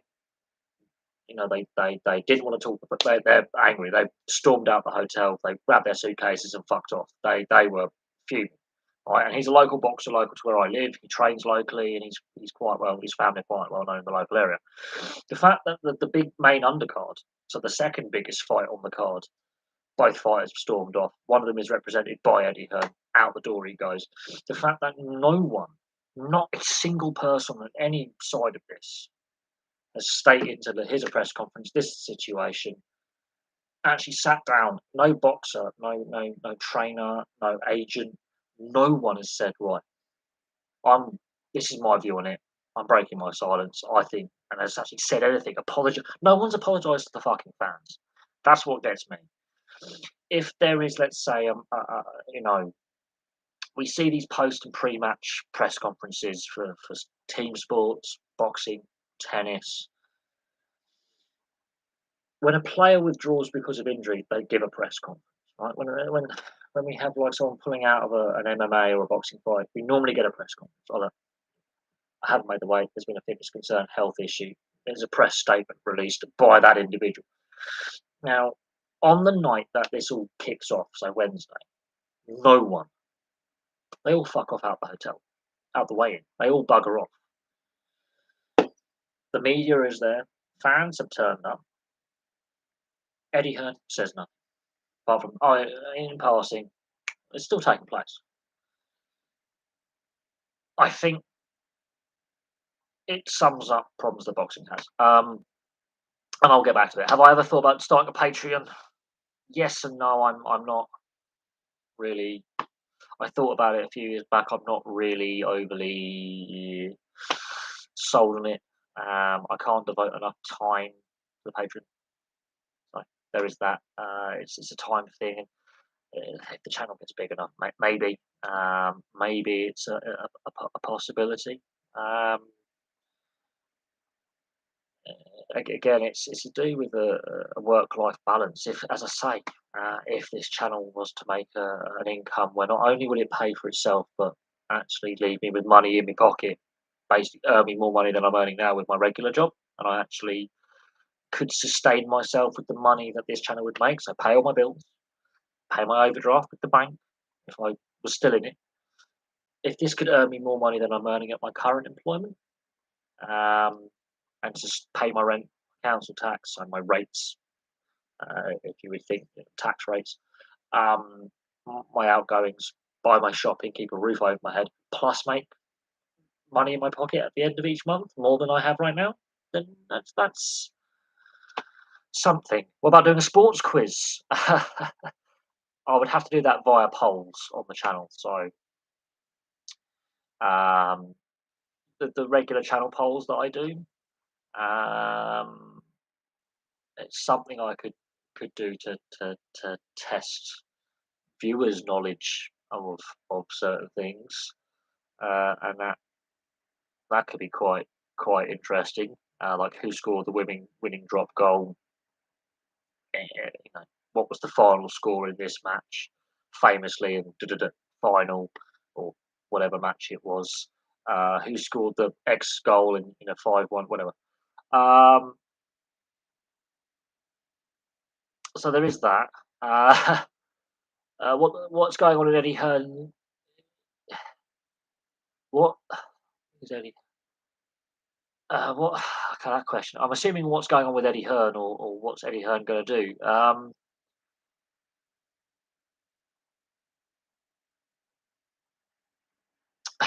In regards to the situation with us, he's promoted this. He's been built it up and built it up. The agreements have been signed about who splits. I think it's a 50-50 split on the purse. So they are both, I think, equal rated fighters. Um, the build up has been. It's one of those that's been very hyped for a long time. A lot of my work colleagues were talking about, like, yeah, I'm going to be watching. I'm going to be watching. Um, I don't know what they can do damage limitation wise, but look, Tyson Fury, another high profile British fighter, has had his issues come through them, and he's a controversial character. But he sat out his 2 years. He did his time. He came back. He's a very good advocate for mental health and addiction support. I don't necessarily agree with Tyson Fury in a lot of his views, but when it comes to mental health and addiction. He's a very good advocate for supporting out there and putting those supports in place. And in that sense, but at the same time, um, that he was basically denying flat out that he knew what the Kinahans were really all about, even though it's been all over the press and it's widely speculated and well known pretty much they're criminals. He was denying that what a bloke does with his money, where his money comes from, I don't care. You should care because it's paying him at the end of the day, and moral compass and all that. And he particularly shut down the Sky News reporter. But Tyson Fury is a divisive character. Boxing has a lot of characters within the sport that are divisive. Anthony Joshua, for example, hasn't covered himself in glory lately either, with some of his statements and antics, and post-fight antics, and pre-fight antics, and his attitude. Um, mate, I'm assuming it makes sense that I should do a Patreon. Da, da, da, da, da. Again, it's that work-life balance. I would have to devote even more time to my social medias over my job, and that time between my work and my time at home. When I'm, as you notice, I've been making my content is not every day at the moment. Um, Work has been very, very, very busy. I am feeling shattered, quite frankly. I'm not getting some time off work for another month, so I get a week off in the second week of November and the first week of December. I've got some time booked off work, but I haven't got any upcoming holiday for another month or so. Work is very, very busy at the moment, um, and striking that balance. Um, and to do that, I would not get that downtime, basically my personal downtime, um, which is something that, yeah, I am. Well, I won't say late. I just I got distracted. I was miles away. Wasn't paying attention at the time. Was planning to do something else this evening. Didn't. And then I was watching a couple of gaming streams on YouTube, and then I had dinner. I basically I lost track of time. And I went, oh God, and I was planning to actually do a live stream at 6, so at 6 p.m. UK time, and I sort of lost track of time. But sometimes I also thought, hang on a second, I've got a lot of viewers in Australia and New Zealand. I've got a lot of viewers in the US and Canada.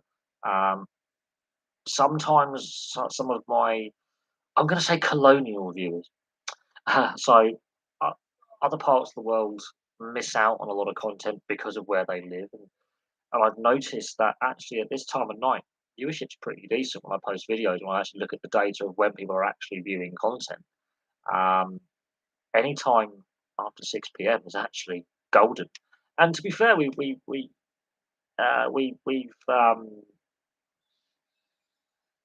we've had some pretty decent, you know, questions, and we've had some first timers watching the stream as well. I mean, there's been a lot of new subscribers in the last week or so, and I haven't really been producing content. People are subscribing, finding the channel. So, in that regard, that's been a bonus. And of course, it's a week to go to the Rugby League World Cup kicking off. The Women's Rugby Union World Cup kicked off yesterday. Um, you know, it, there's a lot going on sports wise right now, but you know, I could do content on. So I've got to find what British broadcasters covering the Women's Rugby Union World Cup. I think it's ITV, which will be very, very interesting. I'm just going to double check um, what broadcaster they've got because it is taking place in Australia and New Zealand. Um,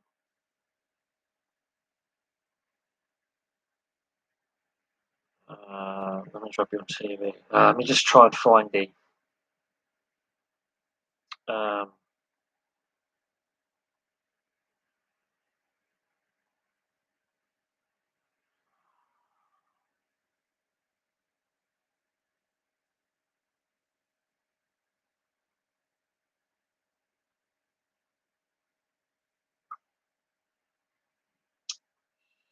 uh,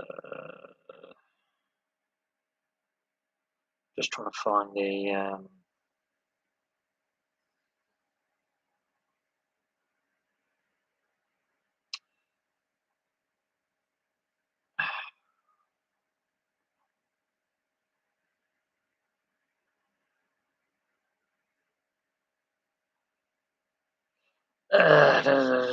9th of October, USA versus Italy. Let's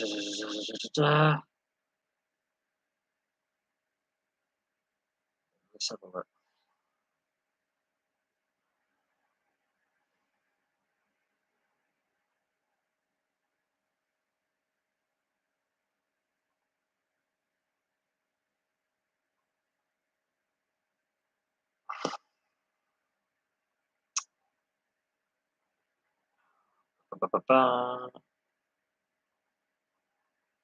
Okay, so all the Women's Rugby World Cup games are on ITV, so there you go.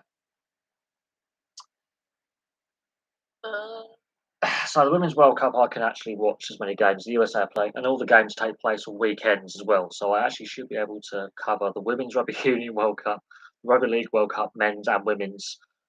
There's a lot of sport coming our way, which will be interesting. Um, so I had to double check because I thought the BBC were going to be having the World Cup rights, but for some reason, World Cups when it Rugby Union or ITV, Rugby League music. So there you go. So I played for 1 year when I was 5. I got kicked out of the league because I was too physical. Uh, yeah, that's you would tackle players like a deer. Um, yeah, mm, it's an interesting way to look at it. You would basically flatten opposition players. You would fit it right in the 70s and 80s. Not a foul. That's an incidental contact to play on. It's a 50 challenge.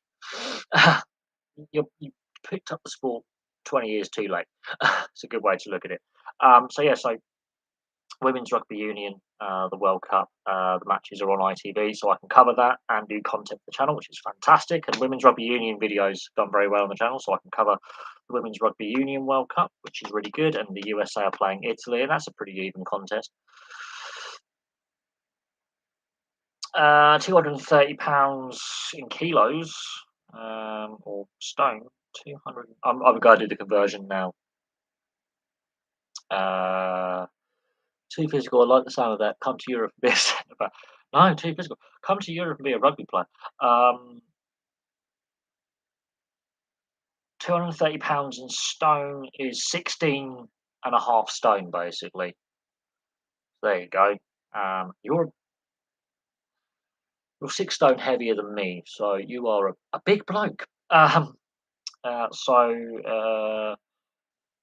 let's do that in kilograms. You're 104.3 kilos, so you're you're you're not small. 104 kilos, you're looking at rugby league interchange forward kind of size. You're big. You weigh more than some of the NRL players I've been watching this. You weigh more than some of the players that will be playing at the Rugby League World Cup next week. That's 3 stone higher than average for your average football player. Um, you the thing is, if you want to like take up the sport in your 20s as like centre back is a very technical position. I wouldn't because you've got to be very spatially aware and you've got to have good aerial skills.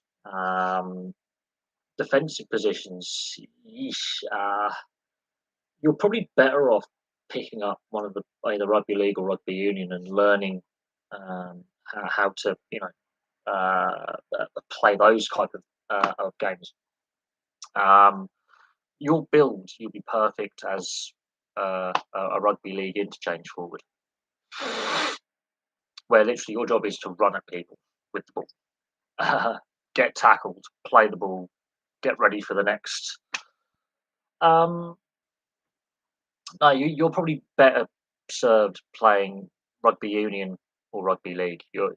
Because the thing is, you've got to get your heading technique right, your marking technique right, your tackle technique right, and defensively, if you centre back, you might have the build for it, the physique for it, but you haven't played for 20 years, so you're going to be slaughtered. if you're going to be taking up a sport from scratch, where you can learn tackle technique, you can learn um, handling skills. Spatial awareness is not necessarily as important. Rugby league or rugby union. So the rugby league is the 13 aside, rugby union is the 15 aside. Interchange forward. You're perfect for it because with the ball, you've got to run it, guys. Without the ball, stay on that defensive line, tackle the guys coming at you. You don't have to be too as mobile as an outside back. You may be probably better suited if you want to take up an amateur or semi-pro game while you're working for, if you do decide to take up the job offer you've been offered. Rugby, um, if you get your tackle technique right, and you want to be a centre back playing uh, association football where you have to head the ball constantly, and you're even more likely to have head-to-head clashes. Let that sink in. Let that sink in, and your body physique is more suited to a sport where you don't have to rely on a lot of skills. You do have to rely on skills if in a certain sense, but if you tackle and I think tackle to no, yes, mid-20s taking up a brand new sport. Yes, it's I suppose less technical in that sense because your job is to stop the ball going in the net basically. But spatial awareness you would have to need, and the handling skills you would have to require. Baseball, football, goalkeeper. It's a doable position. Um, but no, my recommendation, especially with the handling skill aspect, would be, and I know this for a fact that rugby league is very popular on the west coast, especially in California, and rugby union would be to convert to rugby. But again, then you've got to look at the cardio. Then you've got to look at other injuries you've had. You were mentioning before, Dan, you've had an elbow injury. You've had yeah, an elbow injury where you've torn ligaments, damaged your elbow, which has affected your baseball prospects, and you're playing with baseball. So therefore, you've got to look at your cardio. You've got to look at your physical fitness, and you are a big chap. It's the nicest way to describe you. You're quite sizable, so cardio is going to be a massive factor, and agility. And if you've got a joint injury as a goalkeeper and you land uh, on that injured joint, you're in trouble. So you also need to look at the rehab you're going to have to do for the injury you've sustained and the recovery time frame you're looking at. Because I believe you had a partial tear in one of your ligaments, which is probably the worst of the lot, is a partial, because that can have horrible scar tissue when you heal. Um, I think it was like a dislocated elbow you were talking about, but certain sports which you can just take up. Rugby is actually one of those where you don't have to necessarily have played much before. And yeah, as long as you practice a good tackle technique, you can avoid um,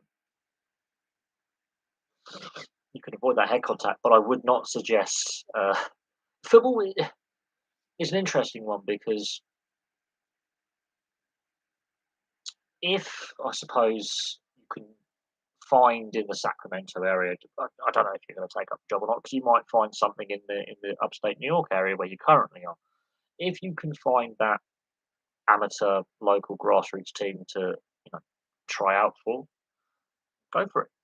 I do know that rugby union, rugby league teams always have these combines and open tryouts. Aussie Rules had a combine. You are an athlete. Um, the, I think is his name Mason Cox. He plays for the Collingwood Magpies in the AFL. He's from Texas. He was playing at Oklahoma State University basketball. He was a walk-on player. He answered an advertising. The AFL put out an advert for. They had an open combine, league combine thing, skills combine, and he went down on the off chance, um, and he ended up basically getting a professional contract in the AFL. He's 6'10".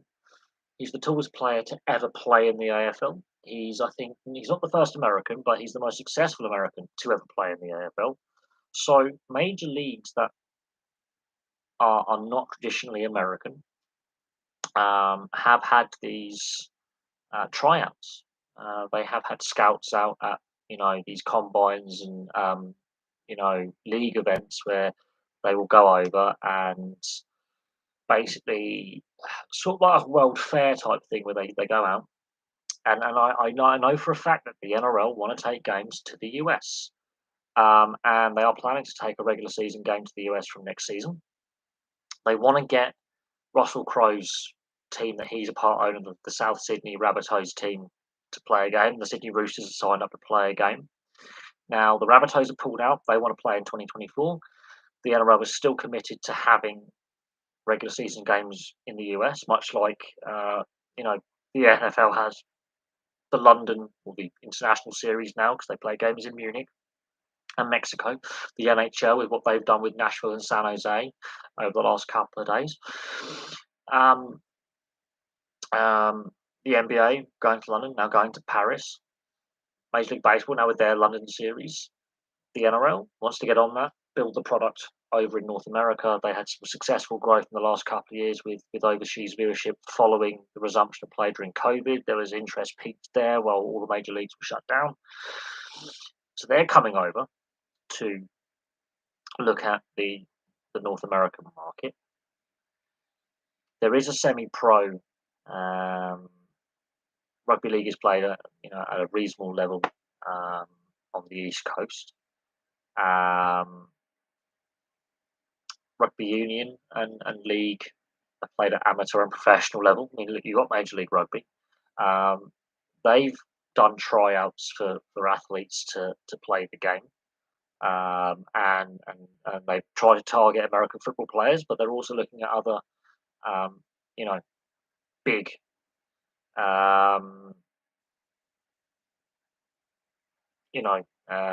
athletic type players.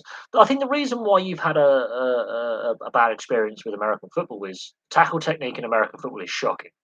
You look at their tackle technique where they're leading with the helmet, they're not wrapping the arms, they're basically just running headfirst at each other. They're not really lining up the target properly with visualizing and tackling with the right shoulder. You watch rugby league and rugby union. You watch some of the training drills they do, especially with tackling, with the tackle bags and the tackle pads and the scrum machines. And you look at rugby league and rugby union. You look at the training drills they do, and actually watch training footage. Actually, you will see that their tackle technique is actually significantly different. Same with the AFL, their tackle technique is significantly different than what you see in the NFL or the CFL and what you see in collegiate level and high school level. The tackle technique is completely different. There's actually a proper wrap. You've got a dominant shoulder that you lead with. Head position is key. You don't lead with your head because some players do, but not meant to. I wouldn't advise tackling with your head. You'll be making that your primary point of contact with the opposition player because you will hurt yourself. And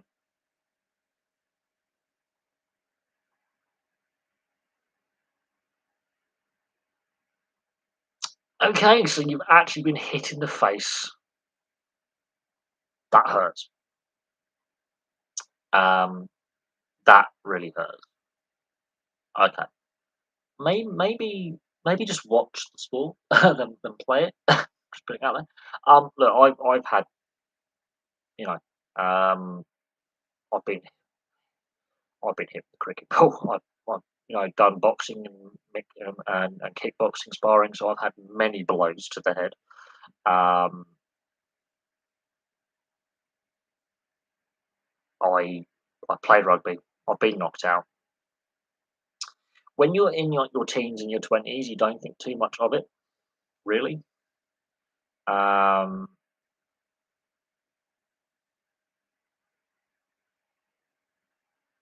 Getting bashed in the head is some of the concussions. I remember at least three concussions.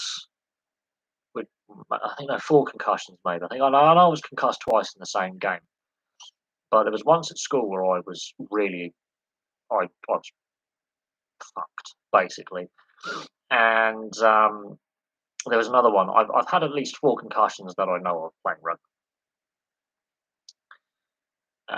2 of them were from dirty plays, so wasn't anything to do with tackle technique. It wasn't anything to do with accidental bashing heads. This was deliberate foul play. So 2 of them, the opposition players should have been. One of them was actually in a training session. Um, the other one was a player deliberately trying to take my head off. Um, again, both were very similar with the incident. Basically, in a training session, guy deliberately kneed me in the head when I was in a defenceless prone position, and in the match, guy deliberately kicked me in the head and stamped on my head. Again, I was in a defenceless prone position. It ended up that one led to a massive punch up, 2 massive punch ups. Um,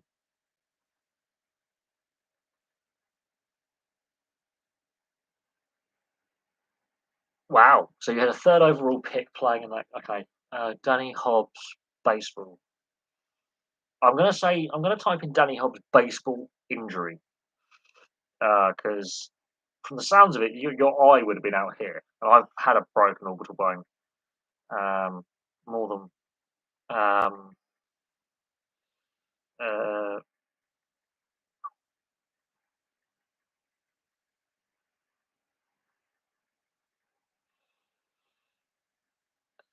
baseball eye. I'm gonna put eye injury because you're lucky not to have actually lost your eye. Oh wow, that is not a pleasant photograph. Oh, that is quite obvious that you've had a baseball. Actually, I'll be done for copyright because it does say images may be subject to copyright. But if you type in Danny Hobbs baseball eye injury, it is the first photo that comes up when you go on images. Is it? No, it's not. It's the second photo that comes up, but he's wearing a blue uniform. The best one is baseball, Saratoga Springs. That is a lump you've got on your eye there. That's quite horrific. I'm not even joking. That's nasty. Um, yeah, that's quite a nasty one because there's multiple photos of you actually. But you were named 2015 Player of the Year, so there is that. Um,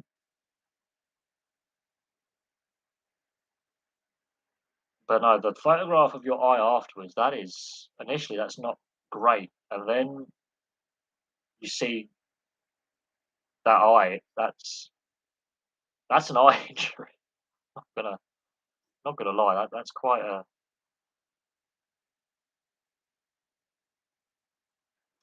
bad.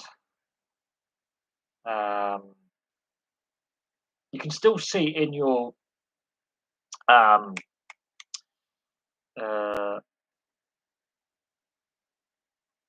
Saratoga University of New York Cortland Athletics. You can still see the lump above your right eye where you've actually basically um, bashed your eye in.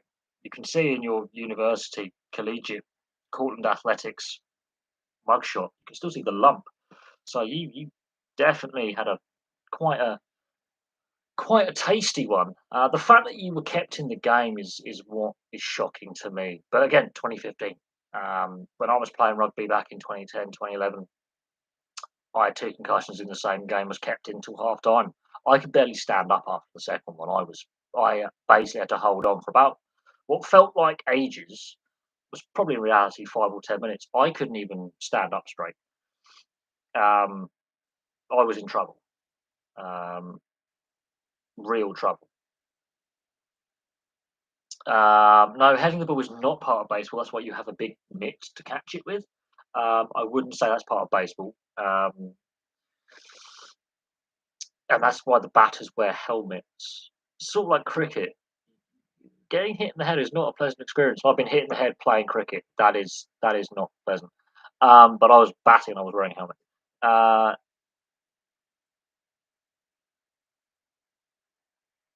Yeah, I think you can see the scar tissue build up and where the bones healed. So you look a bit like a caveman, the line. But the fact they kept you in the game, I mean, 2015 was after the CTE stuff had come out in regards to the NFL and the NHL and rugby union, rugby league. We already knew about the litigation that the NFL and the NHL were going through at the time and trying to fight. Um, so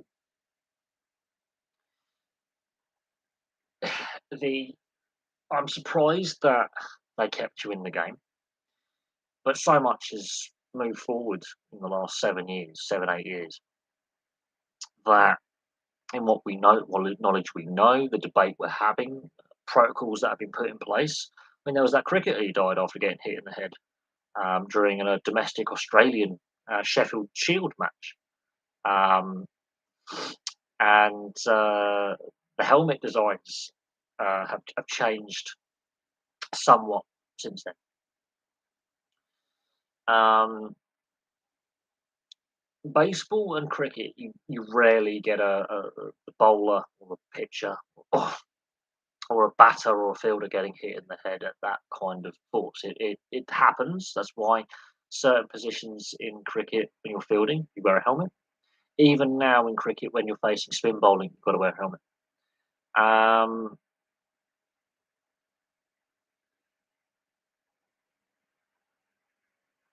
oh no, you wouldn't. Absolutely, you don't get back into the game. You don't.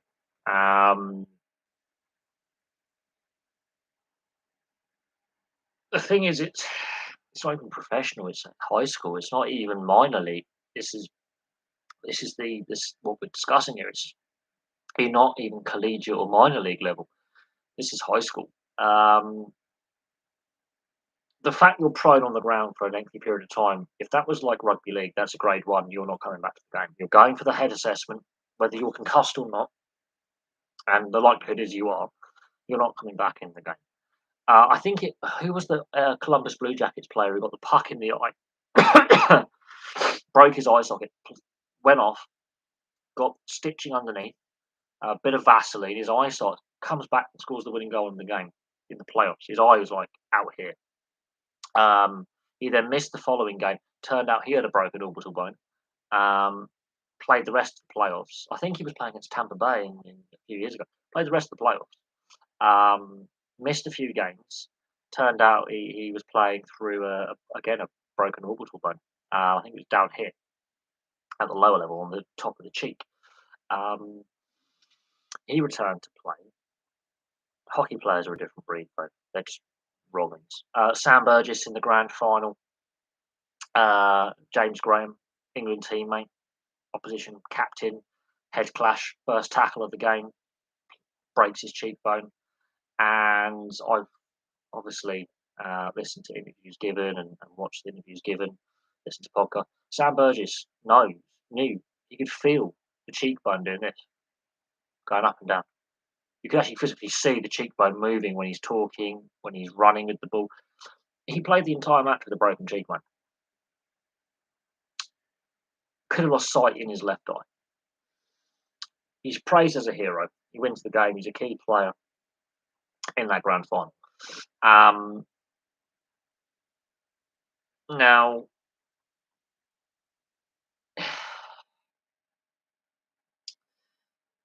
yeah, Bert Troutman did play with a broken neck in an FA Cup final, famously, and wins the FA Cup final as well. Um, could have killed him. That happened in the first half because back in the 50s, you were allowed to barge the goalie over the line. So if the goalkeeper's got his hands on the ball, you could knock him out. Literally, you could just push him over the line and it's classed as a goal. They changed the rules after Bert Troutman broke his neck. It was revealed he had played, I think, 60 to 65 minutes with a broken neck. He was complaining at half time. My neck really hurts. He was actually complaining at half time that he had a sore neck. Um, and that he was struggling to turn his head and he was constantly feeling the back of his neck and he wasn't feeling right. And you didn't have substitutes back in those days. If he goes off, one of the outfield players has to go into net, put on the goalie gear because the first league football league substitution doesn't take place till the 60s. So you didn't have substitutes back in those days in the 50s. But he played on with a broken neck. very famously. Um, Franz Beckenbauer in the 1970 World Cup semi-final played along with a dislocated collarbone because they had used their allotted substitution, which is another famous one. That wouldn't happen today. Cooper Cronk playing a grand final with a broken shoulder blade, which he had sustained the week before. Um,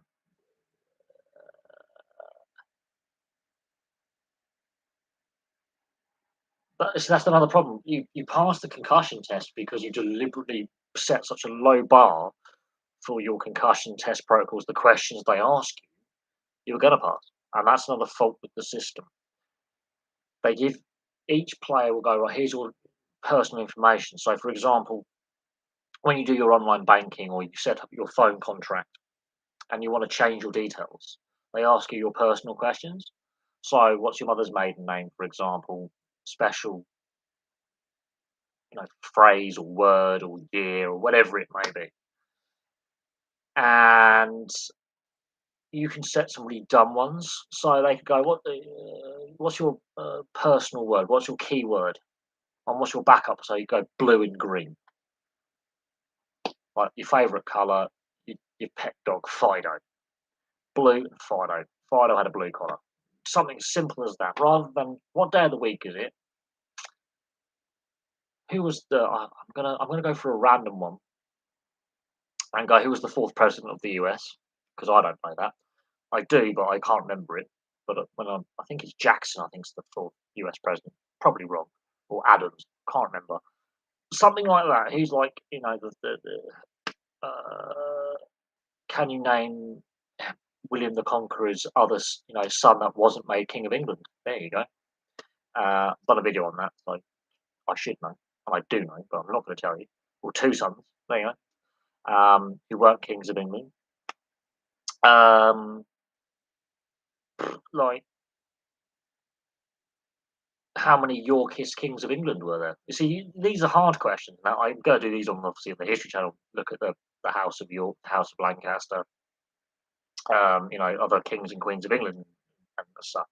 Now, there are three Yorkist kings of England, two Lancastrian kings of England during the Wars of the Roses. Those kind of questions. So that they're difficult answers. Now, the independent doctor who would have done your assessments going, it's just this is the list of questions we've got to ask you. Okay, favorite color, dog's name, house number. Okay, what number of the house on the street you live? Is it 1, 10, 114, that kind of thing, right? Address. Bomb, bomb, bomb. He's got all three. They generally give you about 30 seconds. Various things like that. So you put really easy questions down, like what's your favourite colour? Blue. That's a question you can agree. No. What football team do you support? I'm a Blackburn fan, so Blackburn. Favourite player, you know, whatever it may be. What's the temperature now where I am? So where I am right now, it's 7 degrees Celsius, which I think is high 50s Fahrenheit. I'm not great with the conversion. Haaland, will he break records? Right now, I did mention at the start of the stream, there is a way and there's a weakness to the way Man City are playing where Haaland may not break records. It's not to do with his fitness, it's to do with how he gets the ball. He's not a two-way player. You barely see him in his own half. Now, the fact that he's a goal hanger, what we all hated at school, that kid who's the goal hanger who does nothing to help the rest of the team on the way back, stays up the other end of the pitch. He is expending less energy than the opposition players because for every set play, he's not really doing much in the Man City box. He's sort of hovering between the box and the halfway line, closer to the halfway line in the centre circle.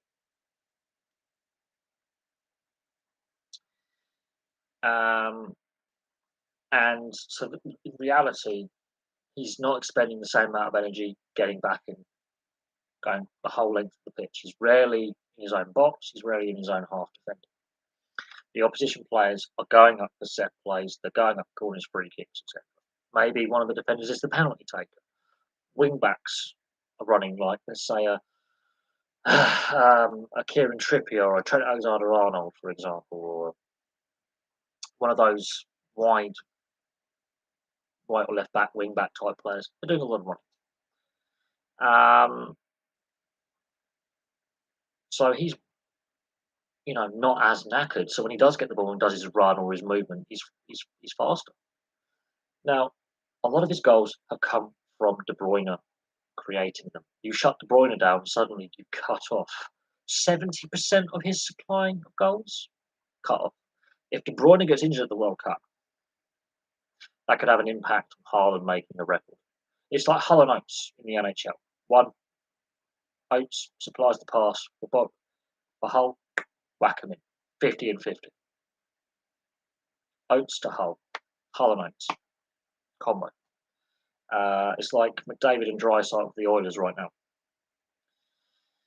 You cut off one, the other, his scoring is also impacted, or creativity is impacted. If you shut one down, it's basically a partnership, De Bruyne to Haaland. Take De Bruyne out, that's 70% of his goals that he has scored and will score, shut down. So that's something to bear in mind. If De Bruyne is injured or suspended at any point, that includes the World Cup, Haaland is not going to break the record. Shut down De Bruyne, or if De Bruyne is not there, Haaland's scoring less. So,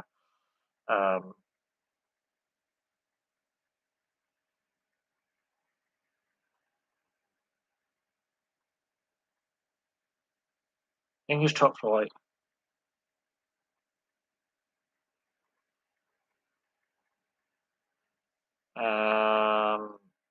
Most goals in English top flight season. Here we go. Still Dixie Dean. 27-28 season. Greaves, Bloomer, and Dean have also scored the top amount of goals all time in the English league. All time. That's not including the top flight though. So that's interesting. So let's have a look at the all-time records. Okay.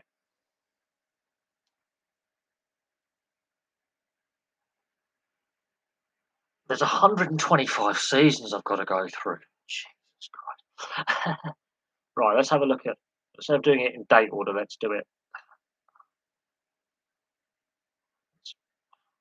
Oh, go away.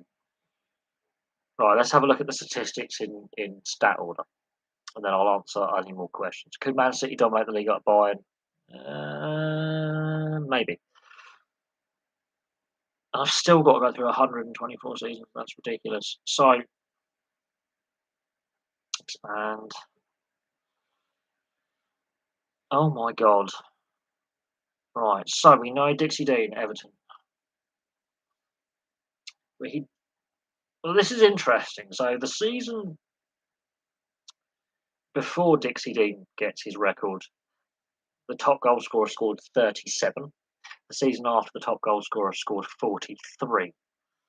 That is interesting. Would you go away with it? Right, so the first full Football League season, and this is interesting, top goal scorer got 21. Second season, the top goal scorer got 21. So we're looking in the 20s. The first season over 30 goals is scored is the fourth ever season played. A player did not score 40 goals until Ted Harper did it in 1924-25 for Blackburn. And then Dixie Dean, 2 years later, hit 60. However, 4 seasons after Dixie Dean had his one and only record-breaking season, because that was the only year he was top goal scorer, all scored over 40. And one player got 49, which is very interesting. And then So Dixie Dean does that in 27-28. 1, 2, 3, 4, 5. 5 seasons before the Second World War, between the end of the 27-28 and the and 1939 Second World War. 5 of those seasons had 40 goal scorers in. Since the Second World War,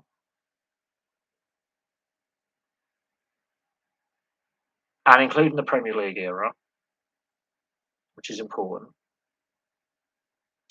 not a single player has scored 40 goals um, since the Second World War. So, and the last player to do so was in 34-35. So, uh, and in the seasons before the Premier League, the last player to score. Oh wait, hang on a second. In the Premier League era, there has been one, two, three, four, five, six, seven, eight, nine 30 goal scorers. Alan Shearer having 2 of those. Yeah, Alan Shearer had 2 of the 30 goal seasons in Premier League history, and he was also top goal scorer 3 years in a row. Let that sink in. I mean, Kevin Phillips got 30 goals in that year at Sunderland. Dixie Dean had the 1 year where he was. Yes, you could argue, yeah, there was extra games in a season, but you're looking anywhere in the low 20s to the high 30s. I do stress this. Dixie Dean was a one-off because the seasons before, 3 seasons before, the top goal scorer got 28, and the 2 seasons after the First World War, high 30s. Then it drops, and then you get a 43 to 37 goal scoring season, and then 60, and then it drops by 17 goals. And the closest it's got is 49, and that was several seasons after. That was 3 seasons after there was a 49 goal scorer. There's not been a goal scorer since the Second World War who's hit 40 in the league. The fact that there's never been a 50 goal scorer either. So there's never that is an aberration of the season as Dixie Dean. Will I ever come to the US? Maybe. It all depends on money. Um, so there's never been a 50 goal scorer, and what is interesting is since World War II, there's never been a 40 goal scorer, and all the 40 goal seasons take place around the time Dixie Dean gets his 60 goal season. But there's only one 40 goal season, which is 2 seasons before, was 43. And the 40 goal seasons following, this is what they got: 43, 41, 49, 44, and 42. There's never been a player to score 50 or anything in the 50s. The highest, second highest, is 49 by Tom Waring for Aston Villa. So yeah, Dixie Dean, that is a one-off. That is a one-off. And then before World War One, the highest goals scored was 38 by Bert. Is it Bert Freeman? Yeah, it's Bert Freeman for Everton. So the highest goal scorers in eras are by Everton players. And the highest goal scorer in the Premier League is Alan Shearer in a single season, alongside Andy Cole at 34. So the highest Premier League goal scoring tally is 34. And you could argue, yes, more games were played, but at times in the Football League, there were even less games played. So you have to bear that in mind. And before Dixie Dean gets his record breaking season, so the top goal scorer before, as I say, World War One was 38, and the top goal scorer before Dixie Dean was 43. And that was done by a Blackburn player called Ted Harper in 24-25. So Dixie Dean really is a one-off because there's so many goals difference between Dixie Dean and the next highest, which is Tom Waring, which is 11. And then the next highest is the season after, which is Dixie Dean. And that's a 16 goal difference between his record and the third highest ever, which is himself. But that is a one-off season because Dixie Dean wouldn't have broken the goal scoring record with his next highest tally, which is 44. Because the record had already been broken by someone. So if you take Dixie Dean's record breaking season out there, Ted Harper was a record breaker. He would have broken Ted Harper's record of 43, but Tom Waring at 49, he wouldn't have broken it, although he is the first and third highest goal scorer of all time in a single season. No, I don't think anyone breaks that 60, although the rate that Haaland is going this season, if you include Champions League and FA Cup and League Cup, and he hasn't played in the FA Cup and League Cup yet, if he plays every single game, doesn't miss a game through injury, could, on a season, with all competitions, break 60, but he won't do it in a league season, I don't think. I just don't think he can score more than a goal a game in the league. Although he's not going to the World Cup and he doesn't expend a lot of energy on the pitch because he is a little bit of a one-dimensional player in the sense that he's just a goal machine and he doesn't really contribute as much to the other end of the field as other centre-forward strikers and attacking midfielders do in the defensive aspect of the game. But you look at some of the low-scoring record seasons. So some of the low seasons we've had. The lowest in the Premier League era for a top goal scorer is 18 goals in 2 consecutive seasons with Michael Owen, Chris Sutton, Dion Dublin, and Jimmy Floyd Hasselbank scoring 18. The following season, Kevin Phillips scores 30. So there you go. That's back-to-back seasons with 18, with several players getting that.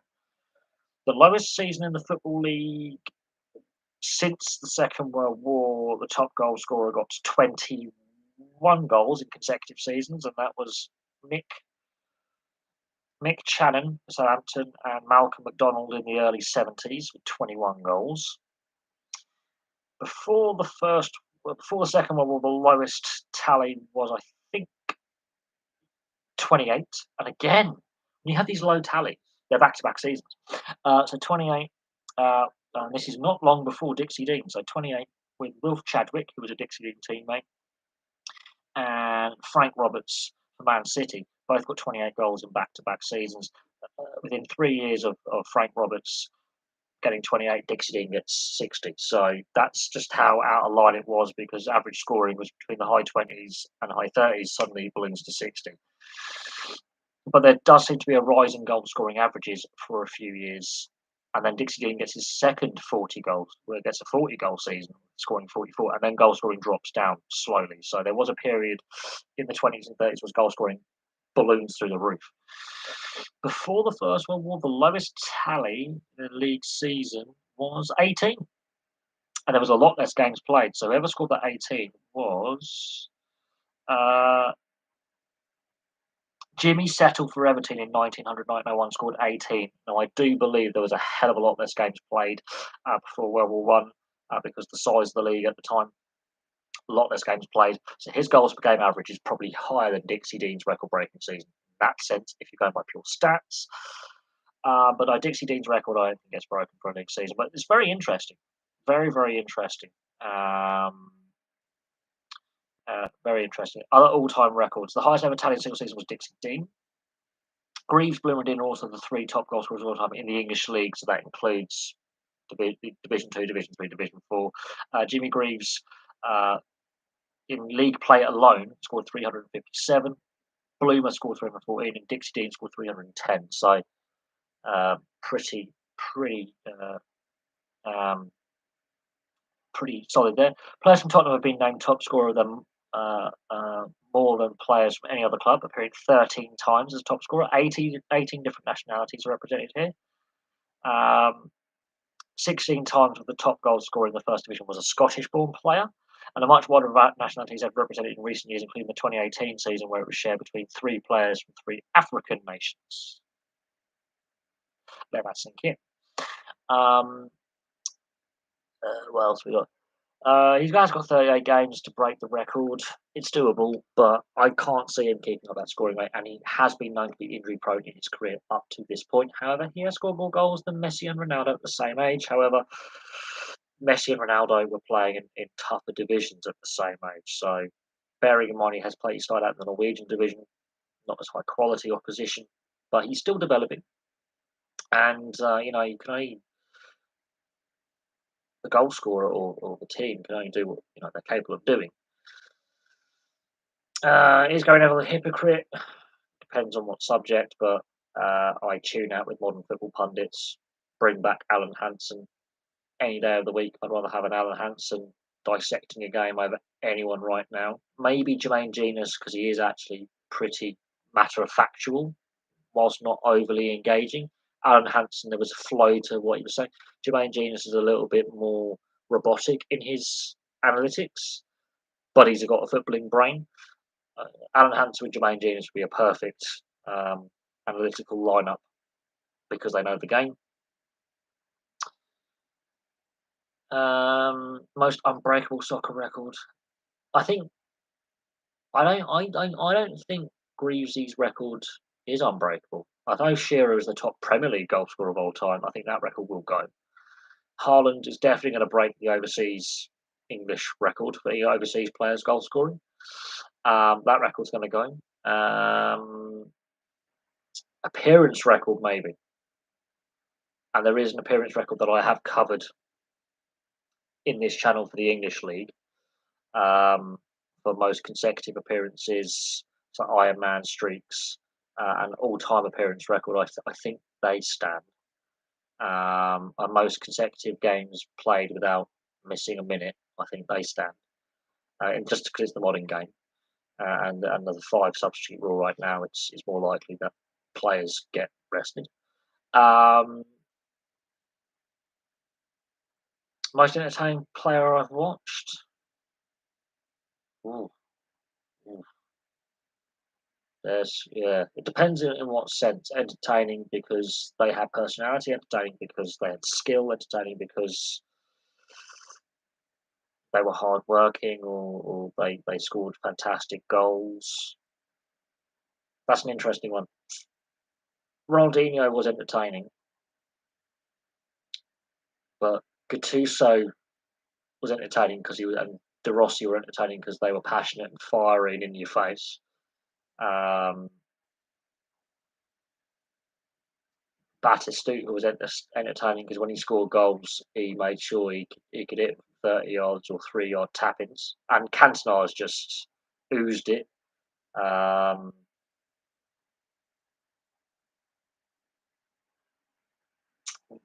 David Ginola for me. David Ginola was my most entertaining player I've ever. Batistuta is an interesting one. He's a very interesting character. But for me, David Ginola was my favourite player, entertaining wise. How to stop Haaland? Kick him. No, take De Bruyne out of play. Seriously, 70% of his goals, I think, come from De Bruyne in this current system. Take away his supply, he can't score without the ball. He's a very one-dimensional player in the sense of what we've seen in the English league. He doesn't do a lot of defending. Very good finisher. He's got a very good shooting percentage. Doesn't miss a lot of the goal. So he's got a lot of shots on target. So he's very accurate with his shooting, and he's very good at converting his shots into goals. He has a very good shooting and goal scoring percentage for chances taken. So he's very, very accurate. However, he's not a two-way player. He can get isolated, and the way to isolate him is to win the midfield battle. If you win the midfield battle, restrict his impact on the game. Leeds, there is who is it? The guy who's the owner of the 49ers has got a stake in the club, and that's money. That's a billionaire owner right there. And is attempting to purchase the club outright. Bournemouth again, another American owner. I think it's the Vegas Golden Knights owner again, attempting to buy the team outright. So there's more American money flowing into the English game. and there's another team that has the opportunity, I think, to become American. So about half the top flight currently, and a lot of clubs in the lower levels have American money in them. Um, I'm going to say about a fifth, a sixth to a fifth of clubs in the top four divisions, Premier League to League Two, have American money in them. That's a substantial chunk of our football pyramid has got American investment as the overseas investment tied up in them. Um, but the potential for the 49ers owner who wants to take a majority controlling stake in Leeds has said he's not going to vote to change um, the current structures we have. So what attracted him to the game was the structures and the tradition and the history and the promotion relegation. Um, and he said he's very willing to learn and listen. And I think when he was buying into Leeds, he obviously saw the European Super League fail and the reaction to fans. He's obviously been fully aware of the protests against the Glazers. He's obviously seen the protests from the Gillette and Hicks era at Liverpool, the Randy Lerner, because these American billionaires talk to each other. And the reaction that the Fenway Sports Group had to furloughing non-playing staff during the pandemic, the protests Liverpool fans started over in regards to the away ticket prices, which led to them being capped eventually. Um, um, and then is it Todd Bowley, the new Chelsea owner? There's been a reaction to some of his statements, to some of the decisions they've made, the sacking of Tuchel, not really getting the fan base on side. There's a lot of controversy there. Some of these American owners have actually listened and taken things on board, and okay, we'll just pump money in. We'll be involved in financing the team, but we're not going to advocate too much change because if fans start boycotting, you know, ironically, what has been proven is it's English football is more gate driven than they claimed back in 2016, 2017, 2018. So before the pandemic, they weren't. They were saying the Premier League, that's TV driven, more gate driven than they were claiming. And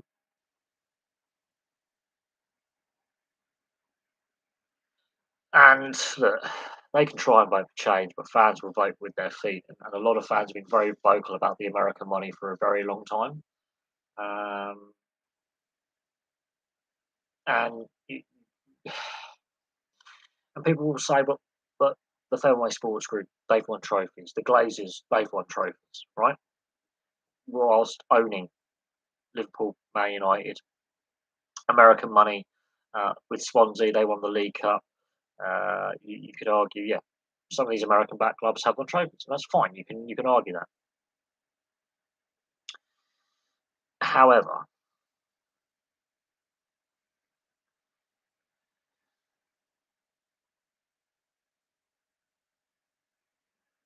I cannot find a football fan on this channel or in my friendship group, my friends, who has.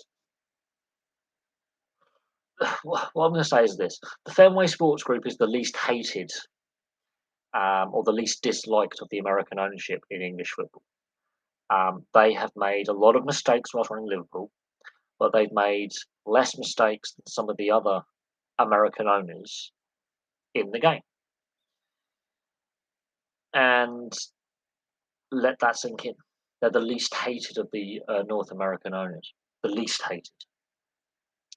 I don't think they are as beloved as they would like. And I don't think all Liverpool fans are fully trusting of them either.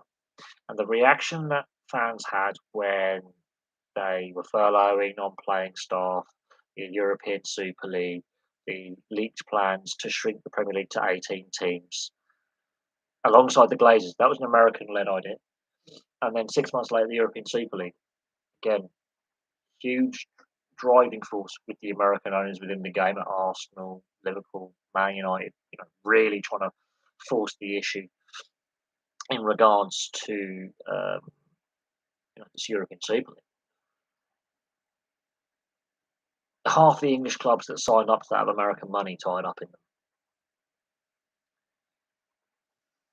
Let that sink in. You wonder why some massive cities have one club and smaller ones have a few. Yeah, Leeds, I think, is about I think 100,000 more people live in Leeds itself. Just Leeds on its own over Bristol. Bristol has two professional football clubs. Leeds has one. Um, Newcastle, Sunderland, they all have one club at a professional level. But Liverpool have two. You could class Tranmere as three if you want to count Merseyside as the location, but Liverpool itself has two professional clubs.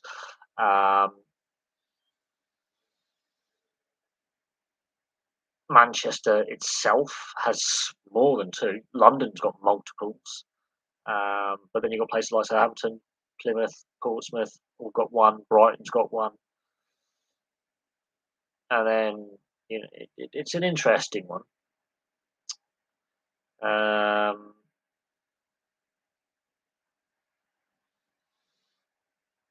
But again, Leeds is rugby league country.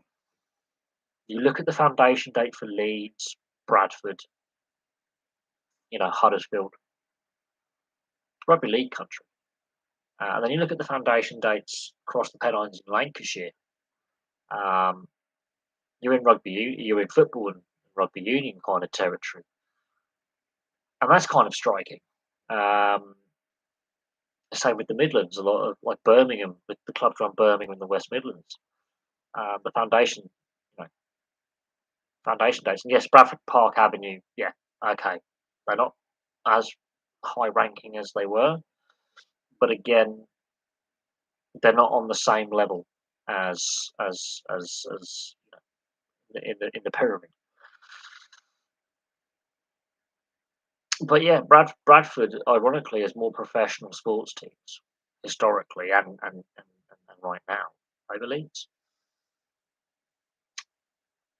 Historically, right now Leeds is currently leading the way when it comes to professional sport. The rivalry between Bradford and Leeds is very, very interesting. Then you go down the road to Sheffield, similar size city. Again, two football clubs, rugby league club, two ice hockey teams. There's a lot of professional sports teams in Sheffield. That part of Yorkshire can sustain professional sport.